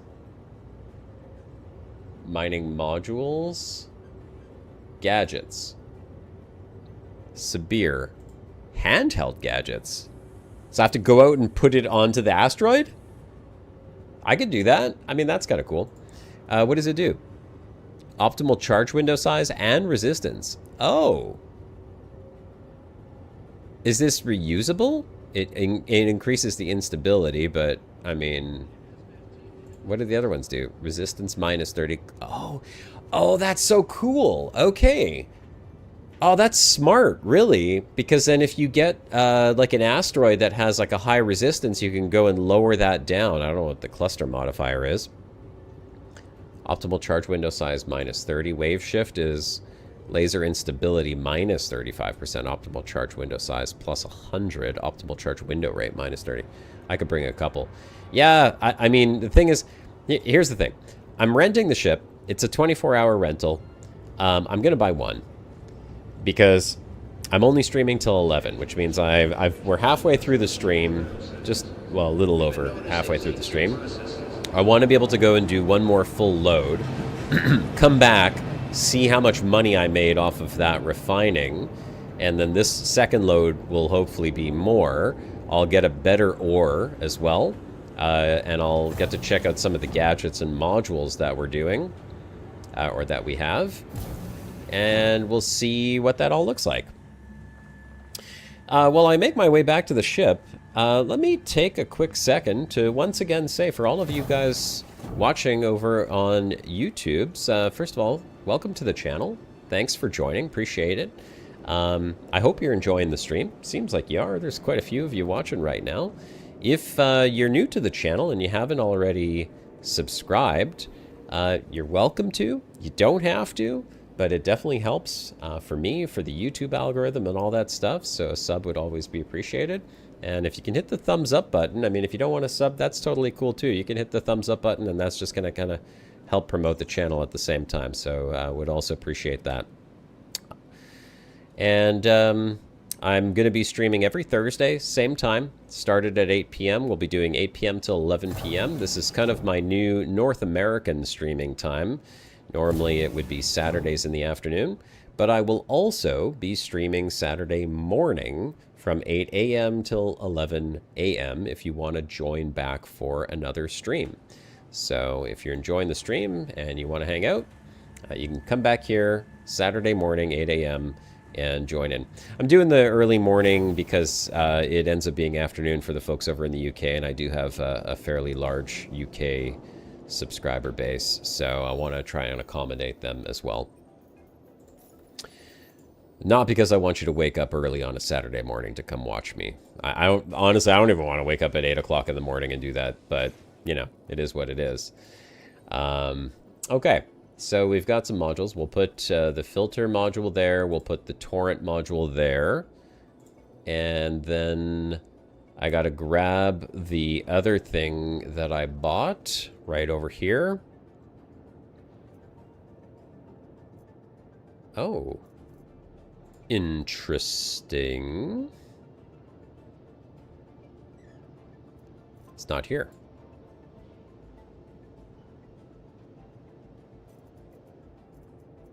Or am I not seeing it? No, this is what I have on my person. Where's the rest of my stuff? Okay, that's a bug. There's a player market where you can sell high quality refined materials that can sell for millions. Oh, my filters. Ah, yep. No, you're right. Thank you. Appreciate that. That was the problem. User error. Okay. Hex? No, these are modules. Hold on a second. It's in here somewhere. No, that's a quantum drive. This. No. I did buy the darn thing, didn't I? I really hope I did. Why am I not seeing it here? Is this it? No. Okay, it's going to be a filter. Hold on. Utility gadgets. There it is. Perfect. Yeah. Got it. And we can just put all of this stuff back in here because I don't need all of this stuff. I don't know why I have a fuse on me. I don't need the ammo. We'll take all of this off. Put this away. Put this away. Put this away. Put that away. I don't even know what that is. I think it's a grenade. Don't need all of these, but that's fine. We'll keep those. Put that. We'll put that. And the gun. Don't need the gun. Get rid of the gun. All right, perfect. Let's call up the ship. Make sure I have that on me.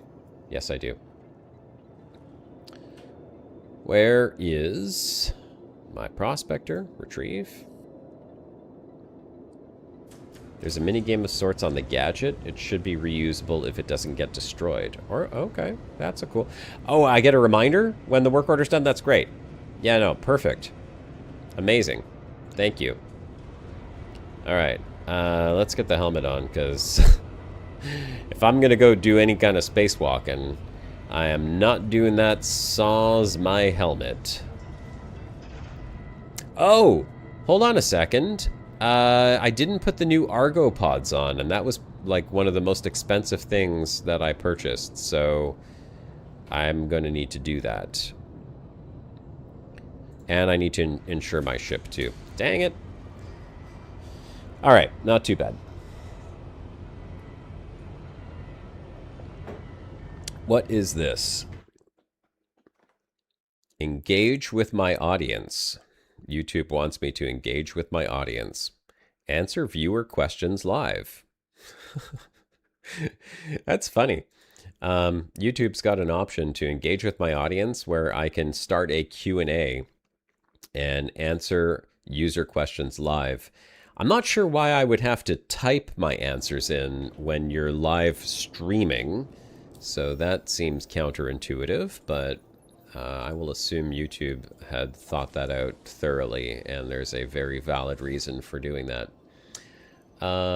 Miscellaneous? No. Avionics? No. Where would quantum drive? Propulsion? Oh, yes, I will remember to remove all that stuff. Okay, I think I know what it is. The Argo pods are probably have to be called up from the warehouse, right? Because they're going to be in here. They are. I only see one.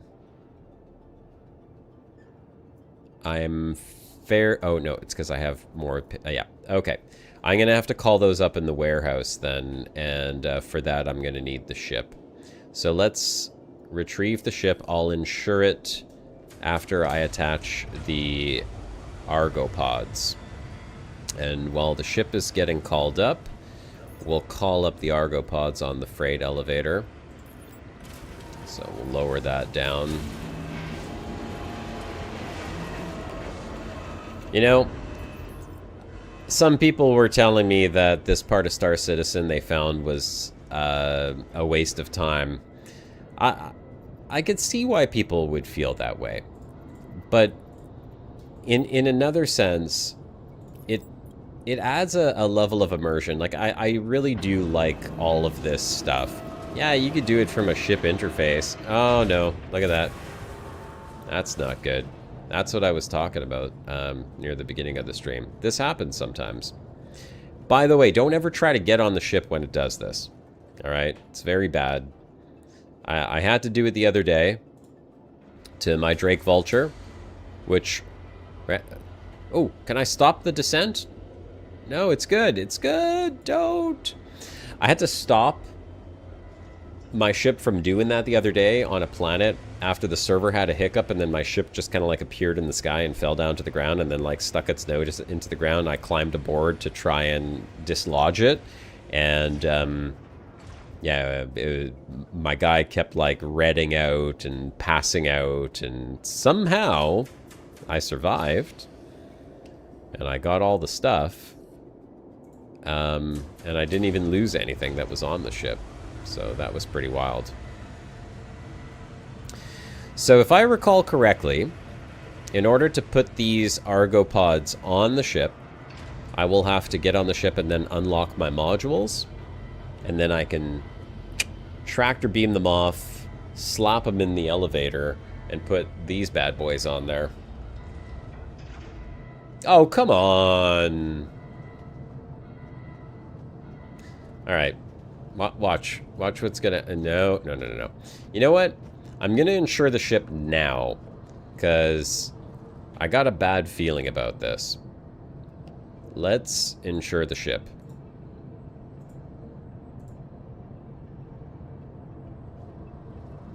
Okay. Alright. Bad things are about to happen, folks. Either the ship is going to explode, which is what I'm thinking. I can't even get in now. Okay, let's try this one more time. I can try Alt F4 and see if it gets updated. No, usually I just put the ship down. Okay, you know what? I'm on the wrong console. There is another way to do this. I can just retrieve another ship. Look at that. It's perfectly fine after you do that. Store it at the lobby? I don't know how to do that. I do not know how to store at the lobby. See, if I retrieve another ship and then recall this one back, then it's fine. At least that's what's happened in the past when this is... I've never seen it happen 2 times in a row, though, so that's a little unusual. What ship did I call up here? My Intrepid? Yeah. This is a cool ship. I like it. Use the ASOP at the lobby. Oh, okay. The lobby upstairs. No, I've used the one upstairs and then come down and had the exact same thing, like just seeing the ship just sticking into the ground. And then usually what I do is I'll just like put it away and recall it, and it's perfectly fine. Now it just doesn't want to work, of course, because I'm streaming. It's like, yeah, whatever, dude. Okay. I'm gonna stand back here. Maybe if I don't look at it, you know, just kind of like look away, it'll be fine. If you don't look at the ship while it's coming up, everything's perfectly fine. We're all good.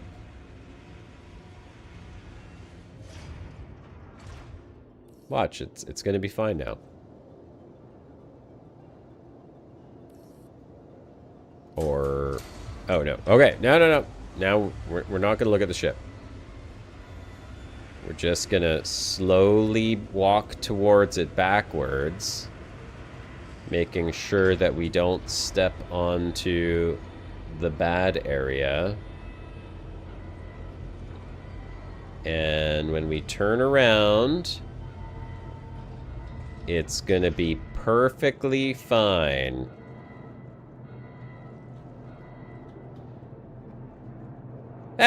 You see? Just like I said it would be. We're good.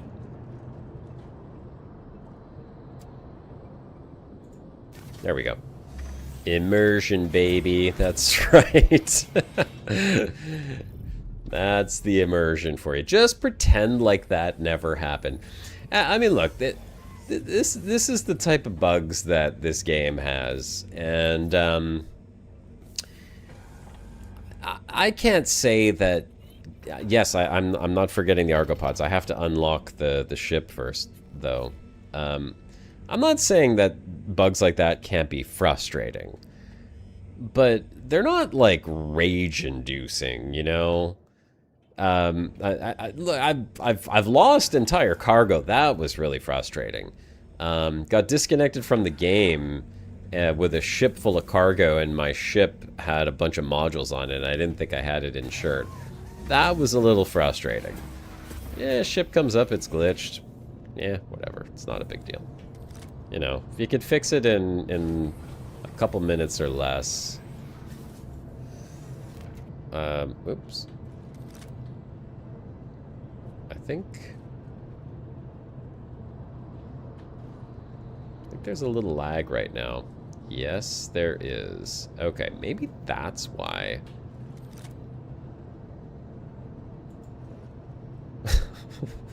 Okay.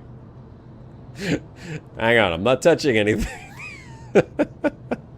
I think the game's experiencing a little lag. I think that's the problem.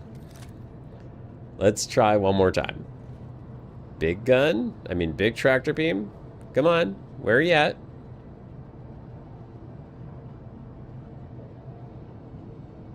My server is borked? Yeah, I think so. Okay. Oh, there we go. It came out. Now, if I press the button, it goes away. Yeah, okay. Look, here's what we're going to do. You're absolutely right. The server is borked. Probably going to crash. I'm going to put my argopods away. Put those back into the warehouse. And I'm going to put the ship away. Like this. And then I'm going to put my account away. Miss Prospector. Oh, yeah, it is totally borked. Look at this. It says retrieve. Even though it's right there. It is on the pad. Okay, so this is where we exit. Yeah, so there's something up with the server right now. That's probably why the ship was all bugged out too. Once in a while that happens. I'm playing on an EU server at the moment because I didn't want to go on the US one. I thought that it would just be a little bit overpopulated. But I mean, like, I've played on the Australia and the Asia servers and it's perfectly fine. Once in a while you hit a little bit of lag. EU just kind of felt like it would be less populated at this time of the day. I don't know if I just go to EU if it's going to put me on a different instance. I'm sure there's multiple instances. We'll just try that. We'll just relog and see if it fixes the issue.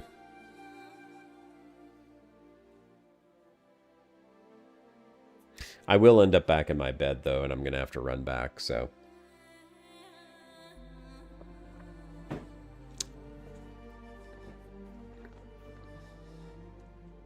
Not EU, it's going to be the same server? Oh. Yeah, but they have more than one... They have to have more than one instance on the server. It's not like one EU server that all 50,000 people play on, is it? Or you just mean it's going to put me on the same server because that was the last one that I was on? Well, let's find out here. We'll know right away. Well, I mean, this is working. Yeah, okay. It's fixed. Seems to be, at least.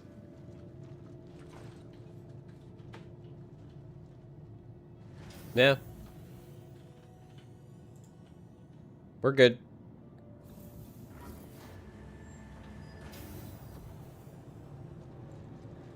Well, I mean... I'm not experiencing the lag anymore. I guess we'll find out when I go to the terminal here.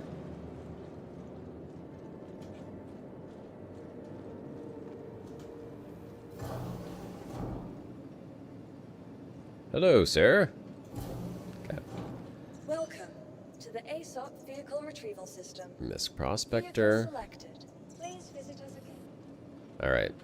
Hopefully it put me on a different instance.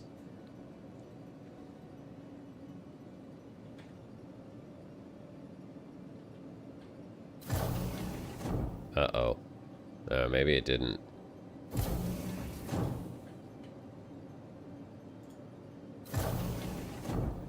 Or maybe the lag just cleared up. It could be just like intermittent. You never know. It is what it is. Oh, back to the lobby. My hangar. It seems better. Let's turn off the in-game chat. Okay, my prospector's still there.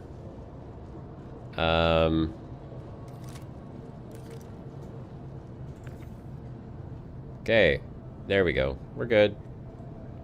We'll just push these over here for now. Don't need that. Go sit right over there. 1, 2. Oh, you could check the server info? Okay, that's interesting. I did not know that you could check. Come on, pull off. Heavy pods. Let's move you over there. Oh, you can play shuffleboard with these things. That thing just slid right along the ground. There you go.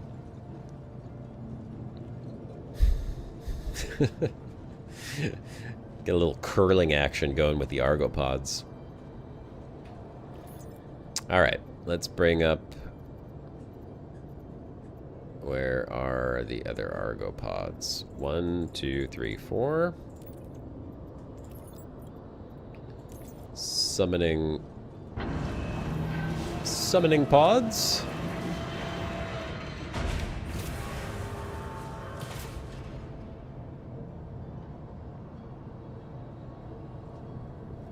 Well, I guess I'll have to take these ones out first. Alright, one over there. Oh, how do I attach these?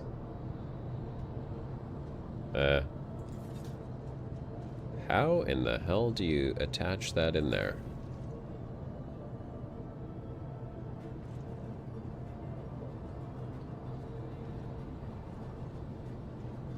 Oh, there we go. Snap, like that. Okay, good. One. Here's number dos. Nice. Don't want to mix these by accident.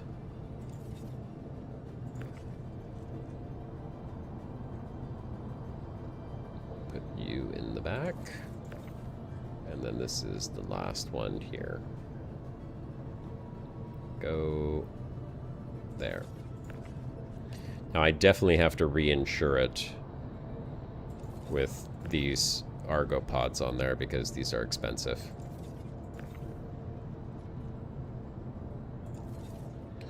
Alright, we will go install these two and give it a go. Let's see what happens here. Oh, sorry, it's a rental. I got insurance, we're good. Sorry. Come on, get in your home. Really? Oh, it's upside down. Have you tried putting it in the right way, sir? No? Okay, there we go. 1 and 2. Okay, great. Let's reinsure. Make sure that this ship is not going to lose its loadout. Insure. Argopod ore. Yeah, good. Confirm. Good to go. Let's go space mine. I'm sure my helmet is on. It is.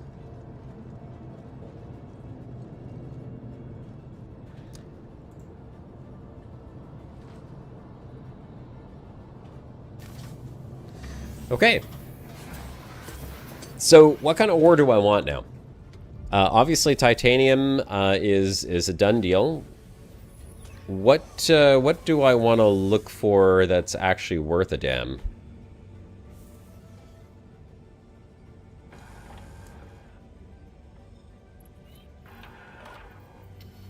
Mining mode. Open the doors, please. Yeah, I'm gonna ask Google. What's a good ore to hunt for in Star Citizen?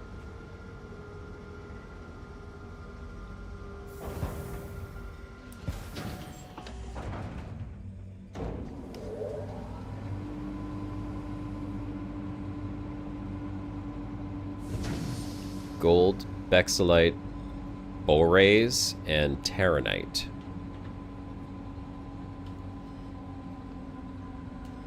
Oh, I should get titanium? Okay.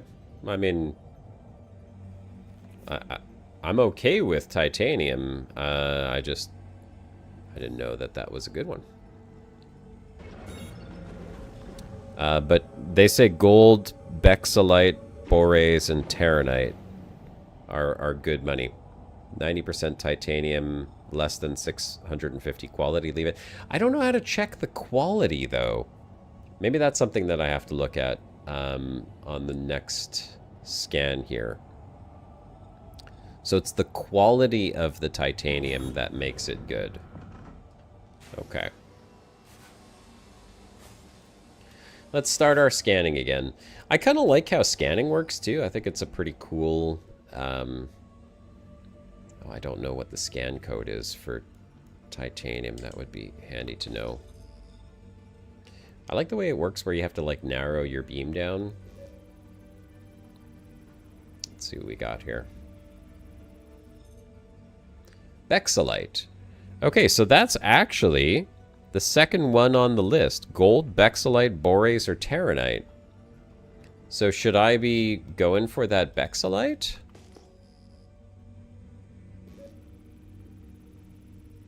Minus 500 equals sell, greater than 500 good for crafting. Okay. I need an answer on the bexolite, though. I know you're saying titanium is good, but if I have bexolite and Google's telling me bexolite, I don't know if Google knows what the hell it's talking about.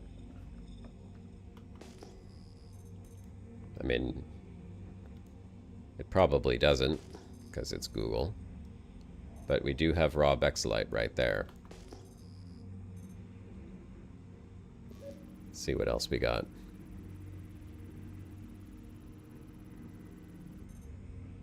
That's debris.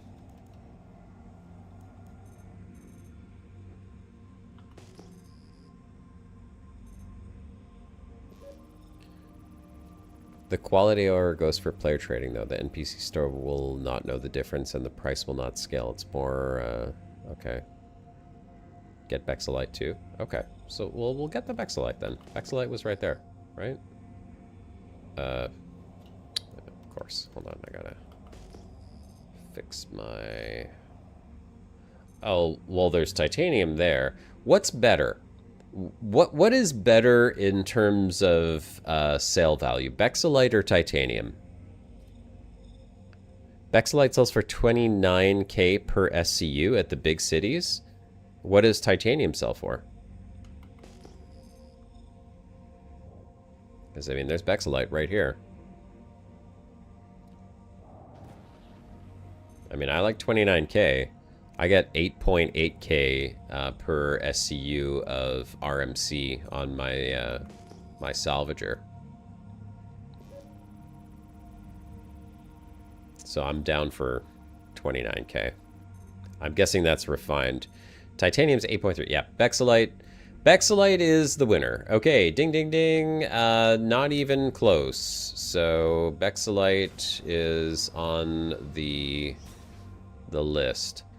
Now, I do have that gadget. There's only 2 of these, so I don't know how much bexolite I'll get out of 2 asteroids.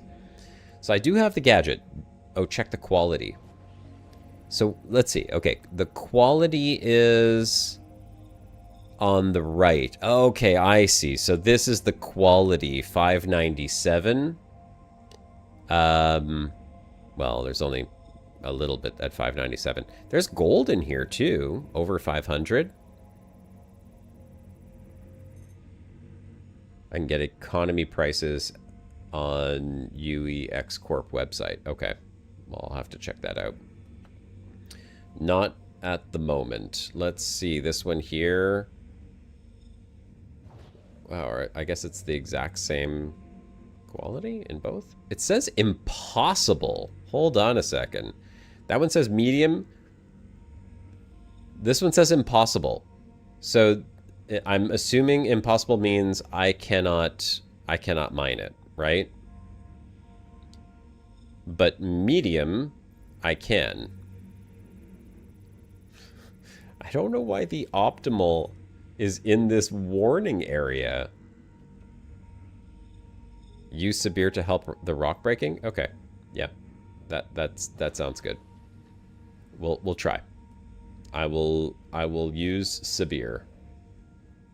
Okay. So this is how real space mining is done. First, you EVA out to your space rock. If I brought the outer modules that will increase laser power, it could help break it. So what does the severe do? The severe is the optimal charge window. Oh, and the resistance. So that's good. So let's take that and let's go for a little float.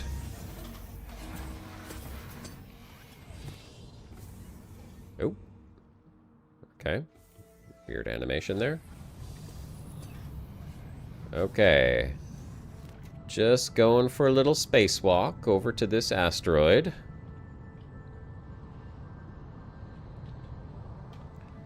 And we'll just put you right there. All right. I get to hot swap mining modules as I fly. Do I have to do... I mean, I guess that's it. I don't see any way to activate this thing, so I'm guessing that's it. All right. That must be it.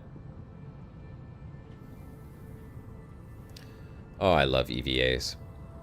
So cool. I used to love this in Helion, the EVA, and pulling all the pieces together, getting the modules. All right, let's see if that is still impossible.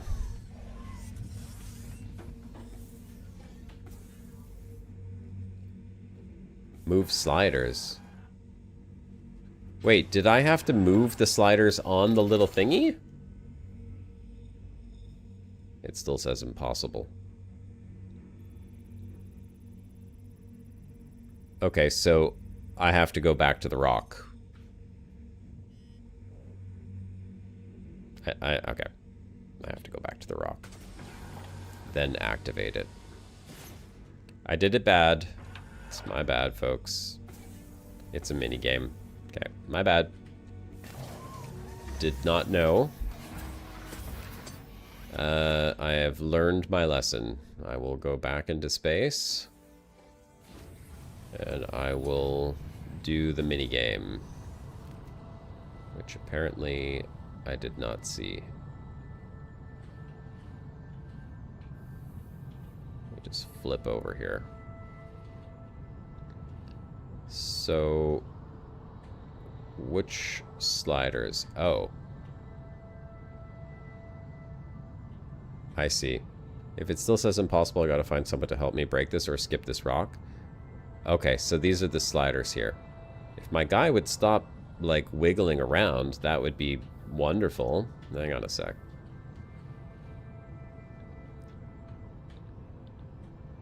Okay.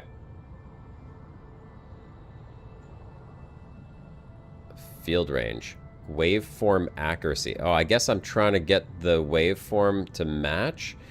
Oh! Stay still! Okay, it's so hard to do this because my guy is like jiggling all over the place like an idiot.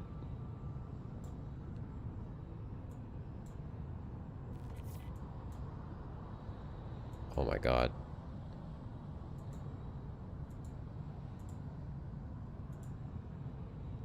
Okay, I see kind of what we're supposed to do here, but I'm having a really hard time because for some reason my guy is like having a spaz.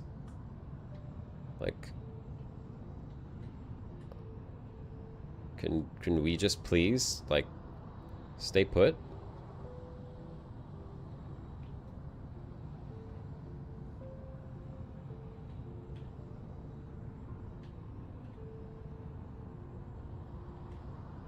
Let's try that. Nope. It's a spaz game. Is it supposed to be like that? That's ridiculous.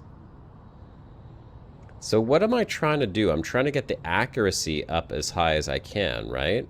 Like I want the waveform accuracy to match I mean, this is interesting. I kind of like the concept. I'm not crazy about the spazzing out part here.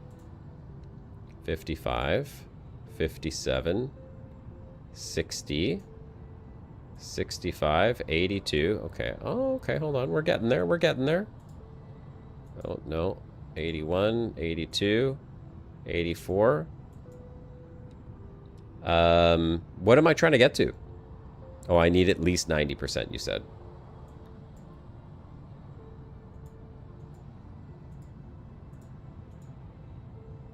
Okay, 85, 81. And if I can't get over 90%, then there's no point doing this, right? Okay, so I think 85 is the best I can get here. Oh, no. Hold on. I saw like 88. Yeah, there's 88. Okay, we're getting there. Hold on a sec. Hold on. Does this adjust on the other side as well? 80. Oh, there we go. 91. Activate. Nice. Okay, good. We did it. That was horrible. I hated every second of it, but it worked. Now, well, let's hope that we can actually mine the rock.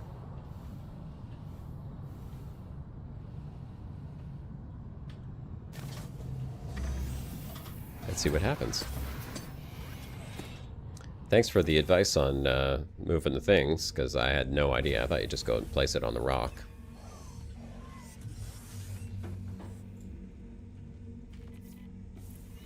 Okay. Now, what does it tell us? It still says impossible. Should I try? Should I give it a shot regardless, or does impossible just mean it's absolutely impossible and there's no way to do this? Let's try. I don't want to get blown up. I feel like I can't blow up though if it's just impossible to do, right? Let's see. Full power laser. Am I not going to penetrate the resistance? Is that the problem? Oh, okay, hold on. No. Green went up really quick. I'm going out in a blaze of mining glory.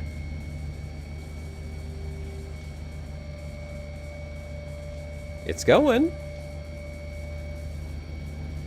It's going. Hold on. It's going. Impossible, right? Come on. We'll just... Oh. That is bad. That is really bad. No, but we're gonna do it. We got it. Yo, impossible. Give me a break.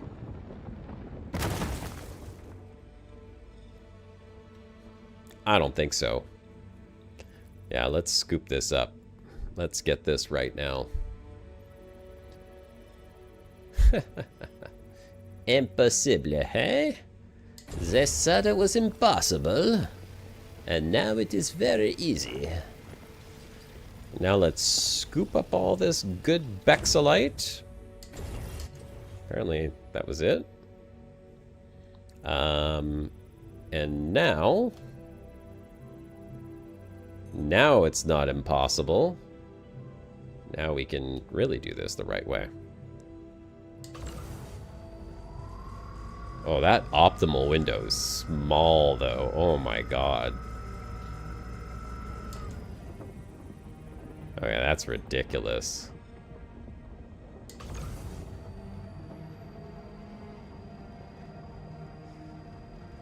This is crazy.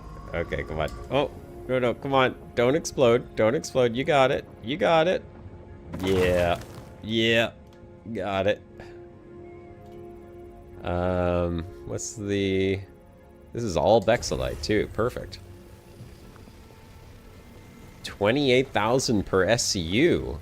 Holy crap. Now, this is money making right here. And we got gold here too? Hell yeah. Hell yeah. Alright. We still got 2 chunks of this. Alright, let's get an optimal here. Easy. I like how the little optimal window just like shrinks down so small. It's just a tease when you first start off. It's like, yeah, this is no problem. And then it just gets like minuscule super fast.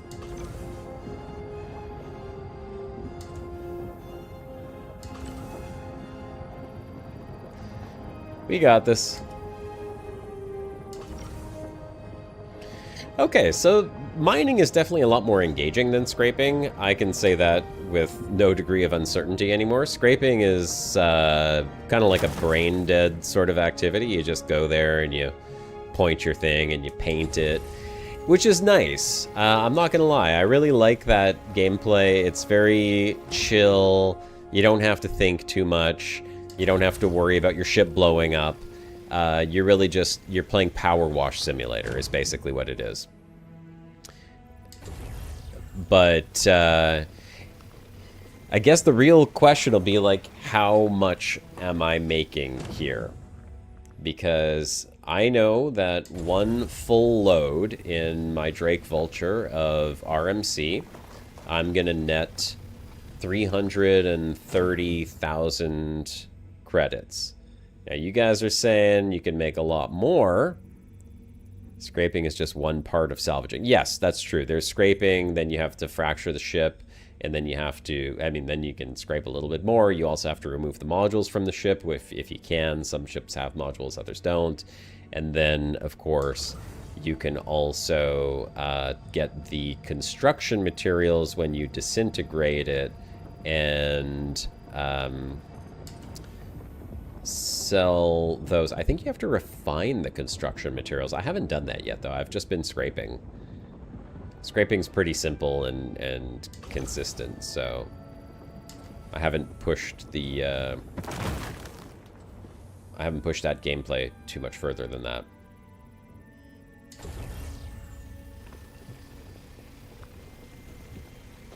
I'm really curious to see like how much this stuff is worth once it's refined.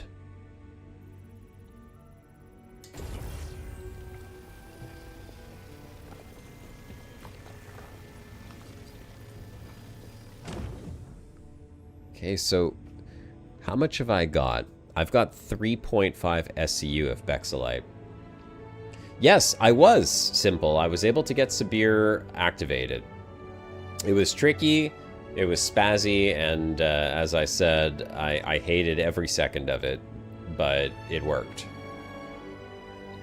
I got it going, and I was able to break the rock. Even though it still said impossible, I just don't believe in impossibilities. And I think as long as you don't believe it's impossible, you can do it. And that's what I did. Chances are it could be 0% inert. Alright, well now we're gonna break open this one. Oh! Hey, what about the Sabir? Do I get the Sabir back? How do I get the little gadget back? Is it just gone?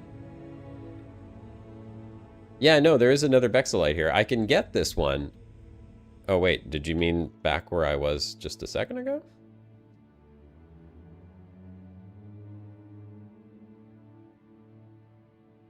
Oh, 100%. Okay, so what about the Sabir, though? You can get it back. Should be floating around if not destroyed. Okay, so I should probably pay attention to that next time. I don't think I'm gonna bother.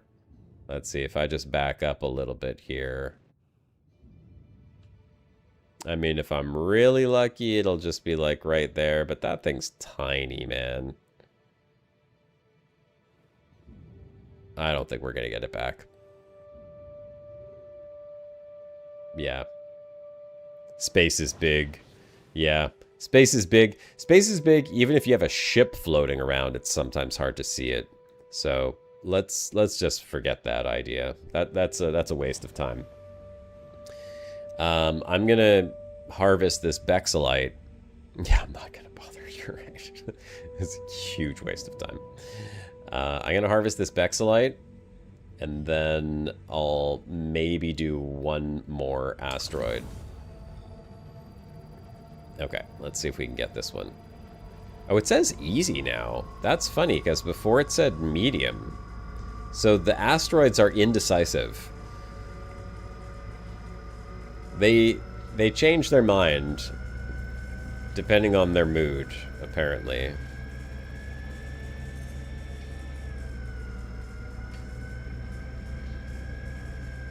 I don't know how you would do this with a key. Well, I guess you would have to control the intensity of the laser with your mouse wheel. Because I just don't see any other way to be accurate with it.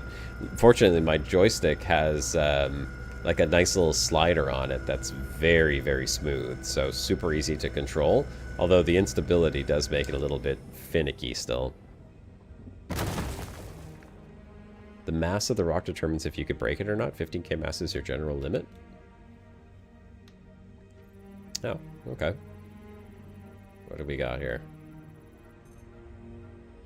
Oh, lots of Bexelite. Nice. That's what I like to see. Oh, right. You did say that earlier about managing the distance. Press Cosmos says depends on the size and the mass. Yeah. Okay, so that makes sense. But before, I guess what I'm trying to understand, maybe Press Cosmos, you can explain this to me. Before, I'm 99% sure, and someone could probably just go back on the stream, I'm 99% sure that this same rock said medium, and now it says easy.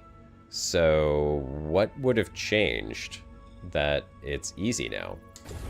Or is my Sabir that I put on the other rock somehow applying to like both of the asteroids? Maybe it's like a field that it generates in an area, so it affects all the asteroids. I can scoop up all of these, so let's just go ahead and get all of them right now. I'm getting more inert materials on this one than anything, though. Yeah, probably didn't need to take that one. I should have been in optimal range as well. Belief changed it. I'm telling you. Strong belief is all you need, guys. It's too bad. There's not a lot of Bexelite in here, but I mean, I'm going to take it anyhow. Okay. So my Sabir is gone. We'll have to be a little more, well, we don't have to be more of anything, I suppose. We just have to find rocks that are easier to crack open. Because we're not going to be Sabiring it on the next one. Yeah. I'm pretty sure it's the game just being jank. Okay, we got some titanium there, which is fine. Let's see if we could find maybe one more Bexelite. That would be wonderful. I did not check what the scan code is on the Bexelite, so that's something I probably want to pay attention to next time. Is what is the scan code for Bexelite, so I don't have to scan each one of these. Oh, look at that. Bexelite, right there. That's what I wanted. 10k out. Yeah. Yeah, I gotta say, like, the mining and the salvaging in Star Citizen it's pretty chill. It's pretty good. I like it a lot.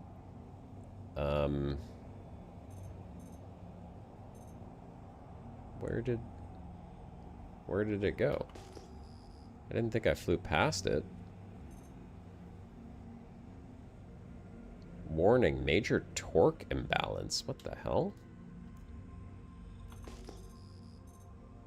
Why would I have a major torque imbalance? Is this the Bexelite here? No, that's debris.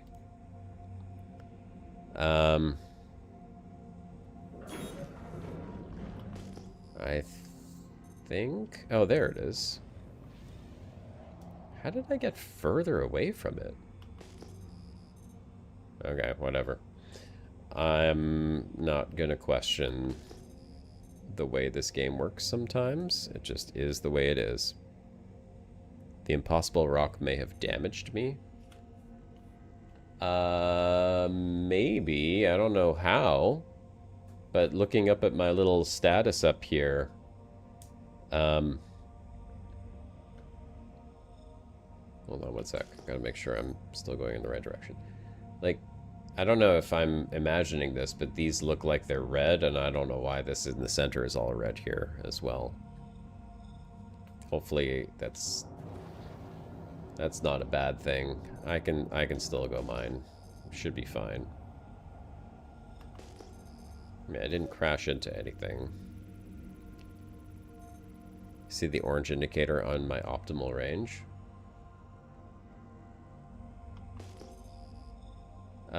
No. I don't know where optimal range is.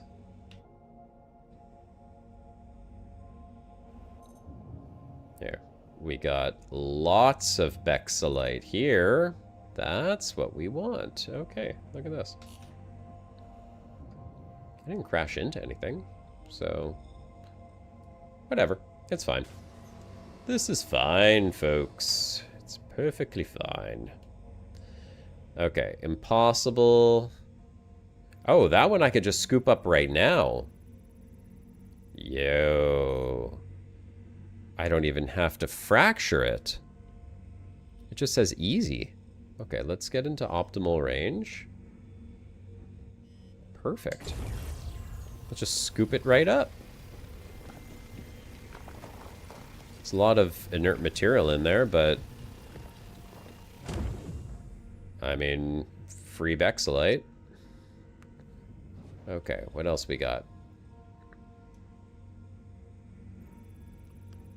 That is a warning sign that I can get damaged. Oh, okay.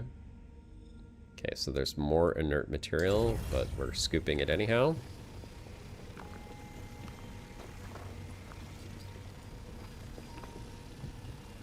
Oh, damn it. I keep forgetting I gotta be in optimal range. I'll learn one of these days, folks. Old dog, new tricks, you know. Alright, what do we got here? This one is... Bexalite gold again. Okay. Perfect. When you mine, you get the UI on upper left where it would show the optimal distance. You have to be on the rock. Okay, yes. Sometimes there's orange, sometimes there's red. Being inside the orange can damage me. Oh, okay. So I guess like if I'm fracturing it or something and I'm in the orange area, I could take damage from the fracture. I got it. Okay, that's cool. This one's got a fair bit of Bexalite. So here... So I see what you're saying. You're talking about this right up here. So like the optimal range is in the orange. I've got the little warning there, which means I could take damage. I mean, I don't know how I'm supposed to tell if I can like die from this or not. I hope that I don't, but I'm guessing it's from the fracturing that I'm taking the damage. Please don't die. That would be awful. That would be a terrible way to end my night. With a death from taking damage. I guess it's my mining laser is probably taking the damage, right?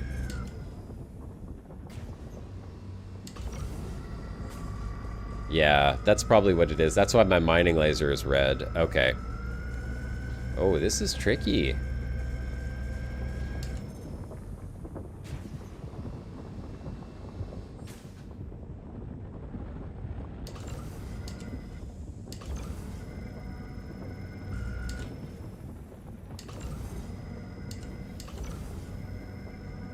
Come on. Don't waste all that power. There we go. There we go. We got it. We got it. We got it. We got it. Crack. Nice. Okay, I'm just gonna scoop the stuff up. I'm doing it the speedy way now. Oh, no. Optimal range. Optimal range. You can repair your mining hit if I have the repair tool. I maxed shields. Yeah, no kidding. Taking all the Bexelite now. I'm just going to fill up on these rocks and then I think we're good to go. Do I need to scan it first? Or, it's predetermined, right? The scan just shows me what it is so I could decide whether I want to scoop it up. The wave mining gadget can help you stabilize the green window or swapping mining modules. Okay, yeah. That's cool.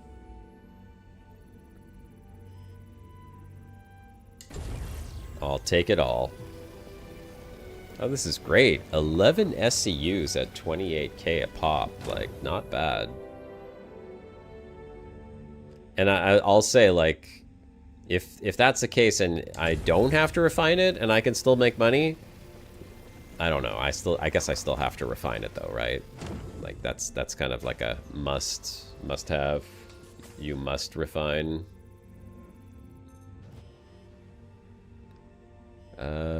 Bexelite, raw ore. Okay, there we go. Let's grab this too.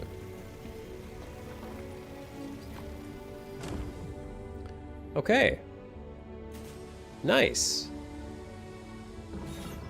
Now we'll go get our refined materials back from the station over here. Oh, hold on. There's another one. Wait, that was the impossible one, I think, right? Was it impossible? Yeah, it says impossible.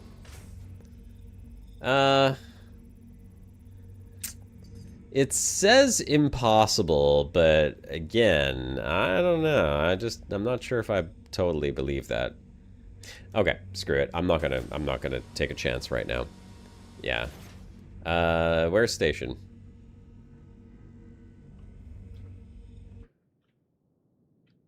Station is over there. Okay.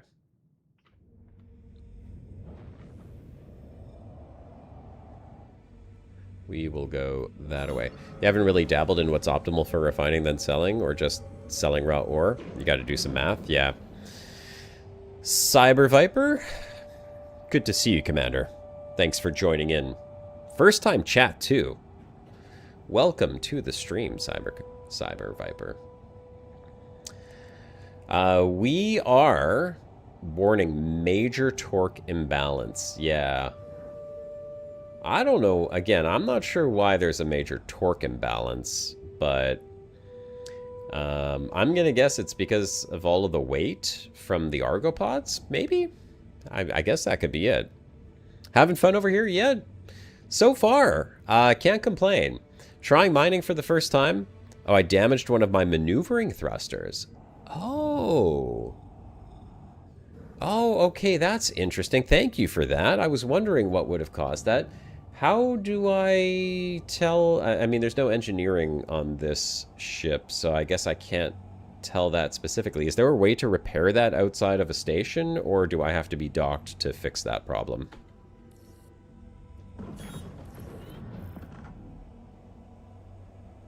You can manually repair your thrusters, EVA, and repair them one by one.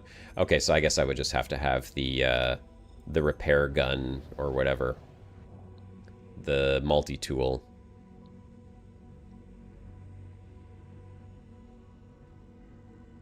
Wait a sec. Which tool is it to repair? Is it the little pyro multi-tool has repair on it?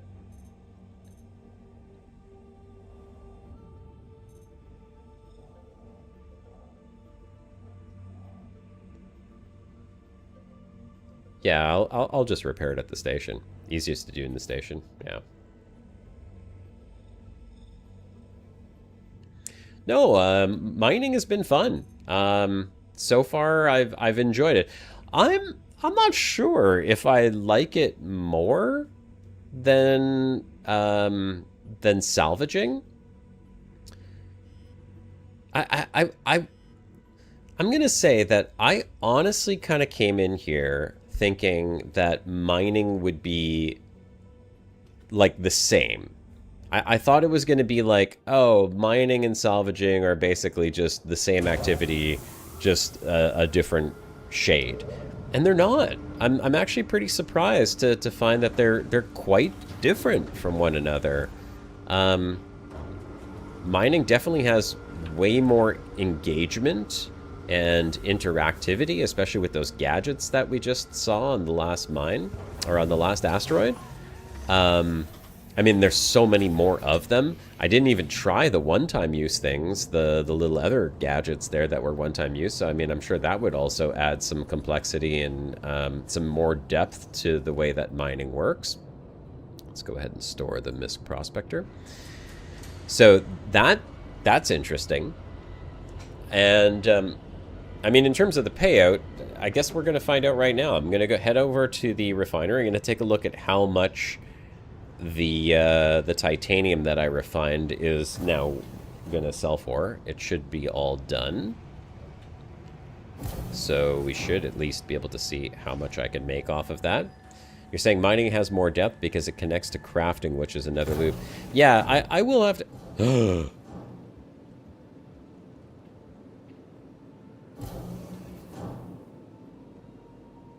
It's like staring in a mirror. Hey. Mirror that clearly does not want to stare back. My food's good. My drink is good. Yeah, I'm really curious how much it sells for. I just want to make money. Money, money, money, money, money, money, money, money. That's what I want. I want to make some cashola, some UECs, some space bucks. But it definitely does have more depth to it, and crafting, I suppose, could be interesting, but I'm just not sure what I would craft for. Stuff isn't expensive in this game. I mean, like, I could just go and buy, like, guns and ammo and stuff. But I guess if it's guns for ships, like, if you could craft military-quality laser shooters for your ship that you can't buy in the store, that would make crafting worth it, right? And I mean, the best MMOs, the crafting is where you get the best stuff.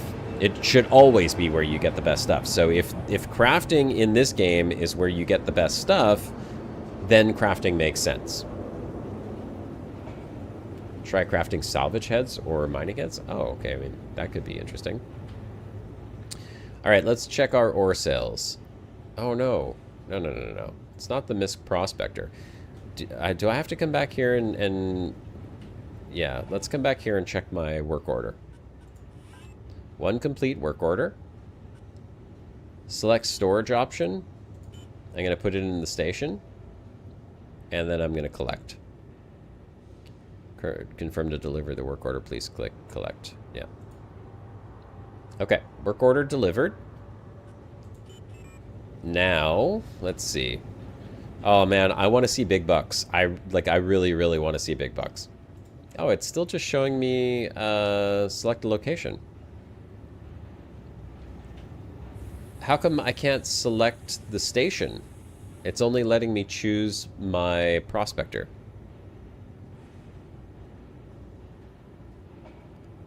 Crafting and mining where you get the highest quality and get the blueprints and you'll get all the best stuff. Cambio attachment. Oh, cambio attachment for the... Okay, right. That's the one. You really do appreciate that each job has its own mini games to it. Yeah, no, for sure. That does actually make it very interesting. That's for the ore sales, not for refining. So where do I sell the refined materials? Okay, well, you know what? I'm gonna have to do this anyhow, so I guess I may as well set this up while I'm here. Bexolite, Bexolite.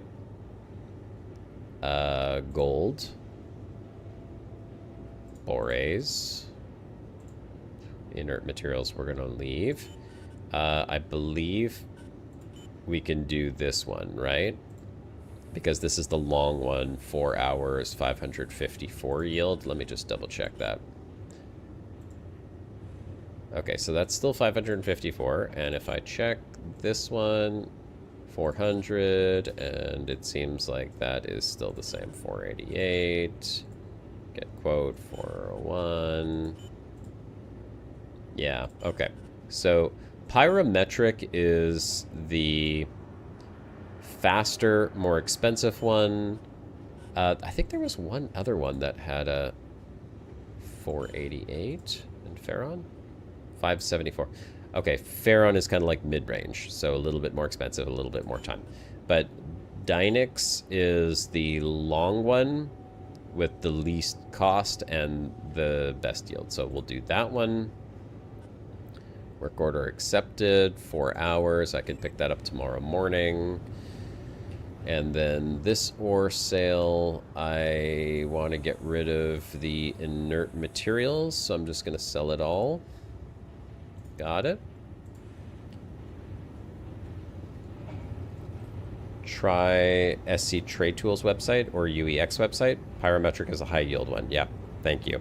Yeah, that's what I was thinking. I saw them before because I'd done the refining ones. So the UEX website, Cyber, you're saying I should check that for where to sell the ore? Because now, if I'm not mistaken, now in my warehouse, I'm going to have refined ore. And that refined ore is sellable. So if I check that website, then I'm going to be able to see where I should now take that ore and sell it to for the best price. Yes. Okay. So let's come over here, because I should be able to just see it from my console, I would assume. And I don't know what it's going to be under, but other, all categories, container, vehicles, no, ammo, utility, nope, nope, nope. I'll probably see it in here, right? Is it going to be in like SCU crates or something?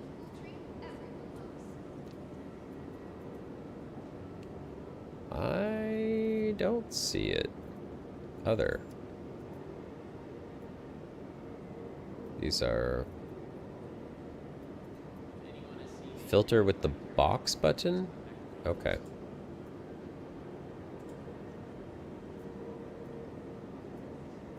All categories, commodity, container.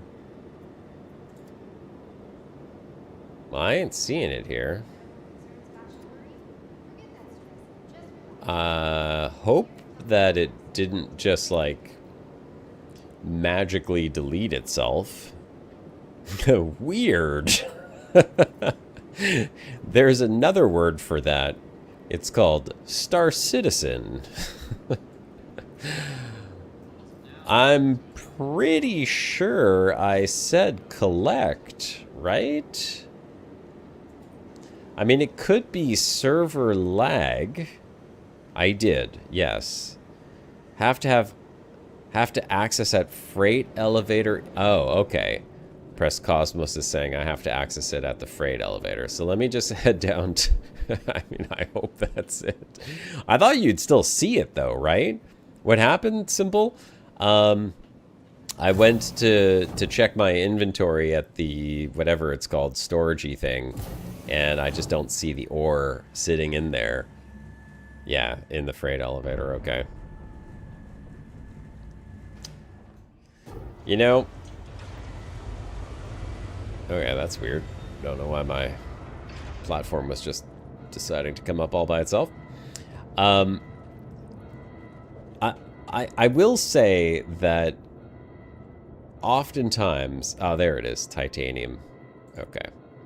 Oftentimes when I'm playing this game, I wonder how a non-experienced gamer who has not played virtually every space game that's ever existed, like I have, would experience this game and what they would think.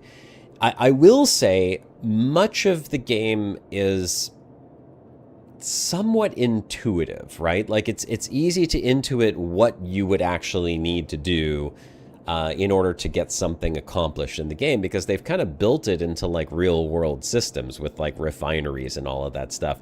But at the same time, you know, not everyone is going to understand how those systems interact with one another. And that also comes from experience, either playing games like this or other games that have similar mechanics, or just knowing it from the real world, which many people are going to come in and go, hey, Star Citizen looks cool and there's a big hype about it and it's on YouTube and I'm going to try it out. And they come in here and they're going to just flail around and have no idea what the hell they're doing.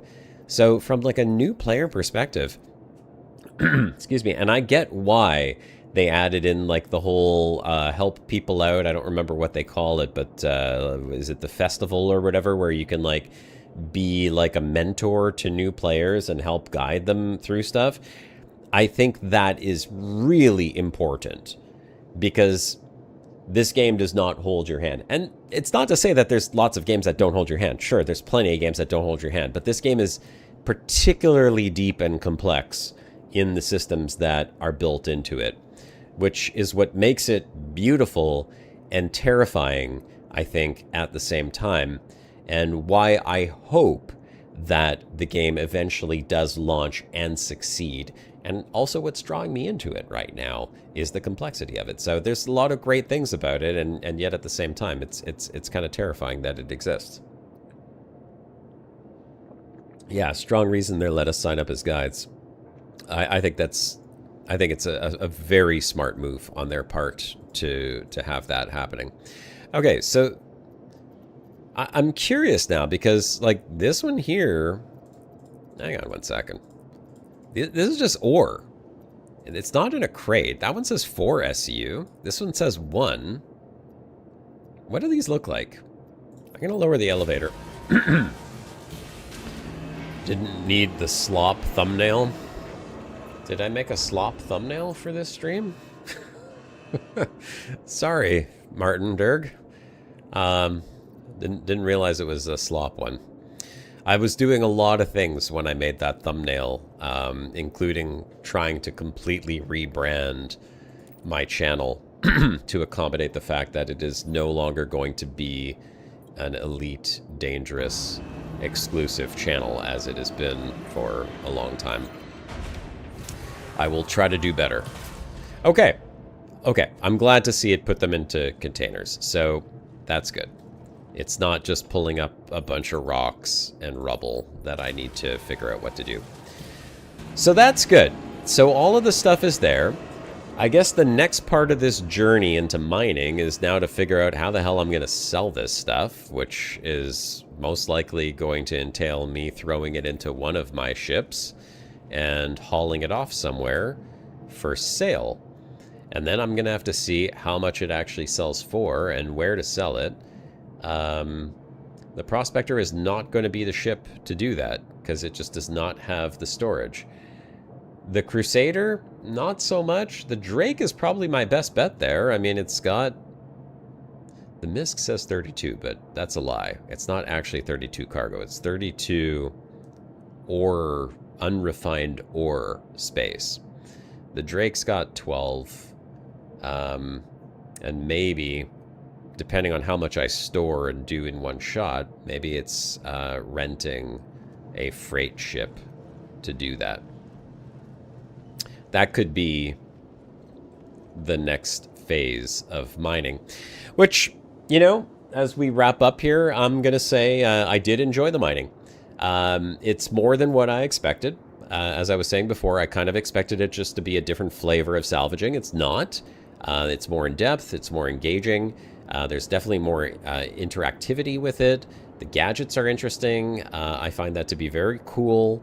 And, you know, there's a lot of customizability there in terms of how you want to play as a miner. You could float out to the rocks and put gadgets on them. You can have a ship and swap them, hot swap them while you're in the middle of doing that. And then there's the mini game of every little aspect of it that just makes it into something that's quite interesting. I'm not going to compare. I'm not going to compare it to mining in other games right now, but I will say that I enjoyed it. I want to continue the activity to see how much I actually make from it. And then I will be able to compare that to... I'm just hearing a really loud noise. I think it's probably a ship just flying outside the space station. Compare that to salvaging and see how that does. For now... Excuse me, rent a raft, easy enough. I'm literally like losing my voice right now from talking too much. So this is a perfect time because the stream is supposed to go on to 11. Thanks for the follow, Cyber Viper. Appreciate that. For everyone else who's on YouTube here, out in the YouTubes, I see there's a whole bunch of you that still lurking in chat and hopefully enjoying the stream, and maybe even just came on board to fall asleep to the soothing sound of Commander Josh Hawkins' voice. If that's the case and you're sleeping, then I totally excuse you. But if you're not asleep right now and you're not subscribed to the channel, hit that subscribe button, hit the like, do all that YouTube stuff, blah, blah, blah, blah, blah. Got to promote a little bit here. And I hope you guys enjoyed the stream. I had fun. Thanks for everyone who was in the chat and, kept me company for the last 3 hours. Appreciate all the tips and the advice. And we will be sure to pick this back up. Saturday morning, 8 a.m. to 11 a.m. I'll be continuing to stream.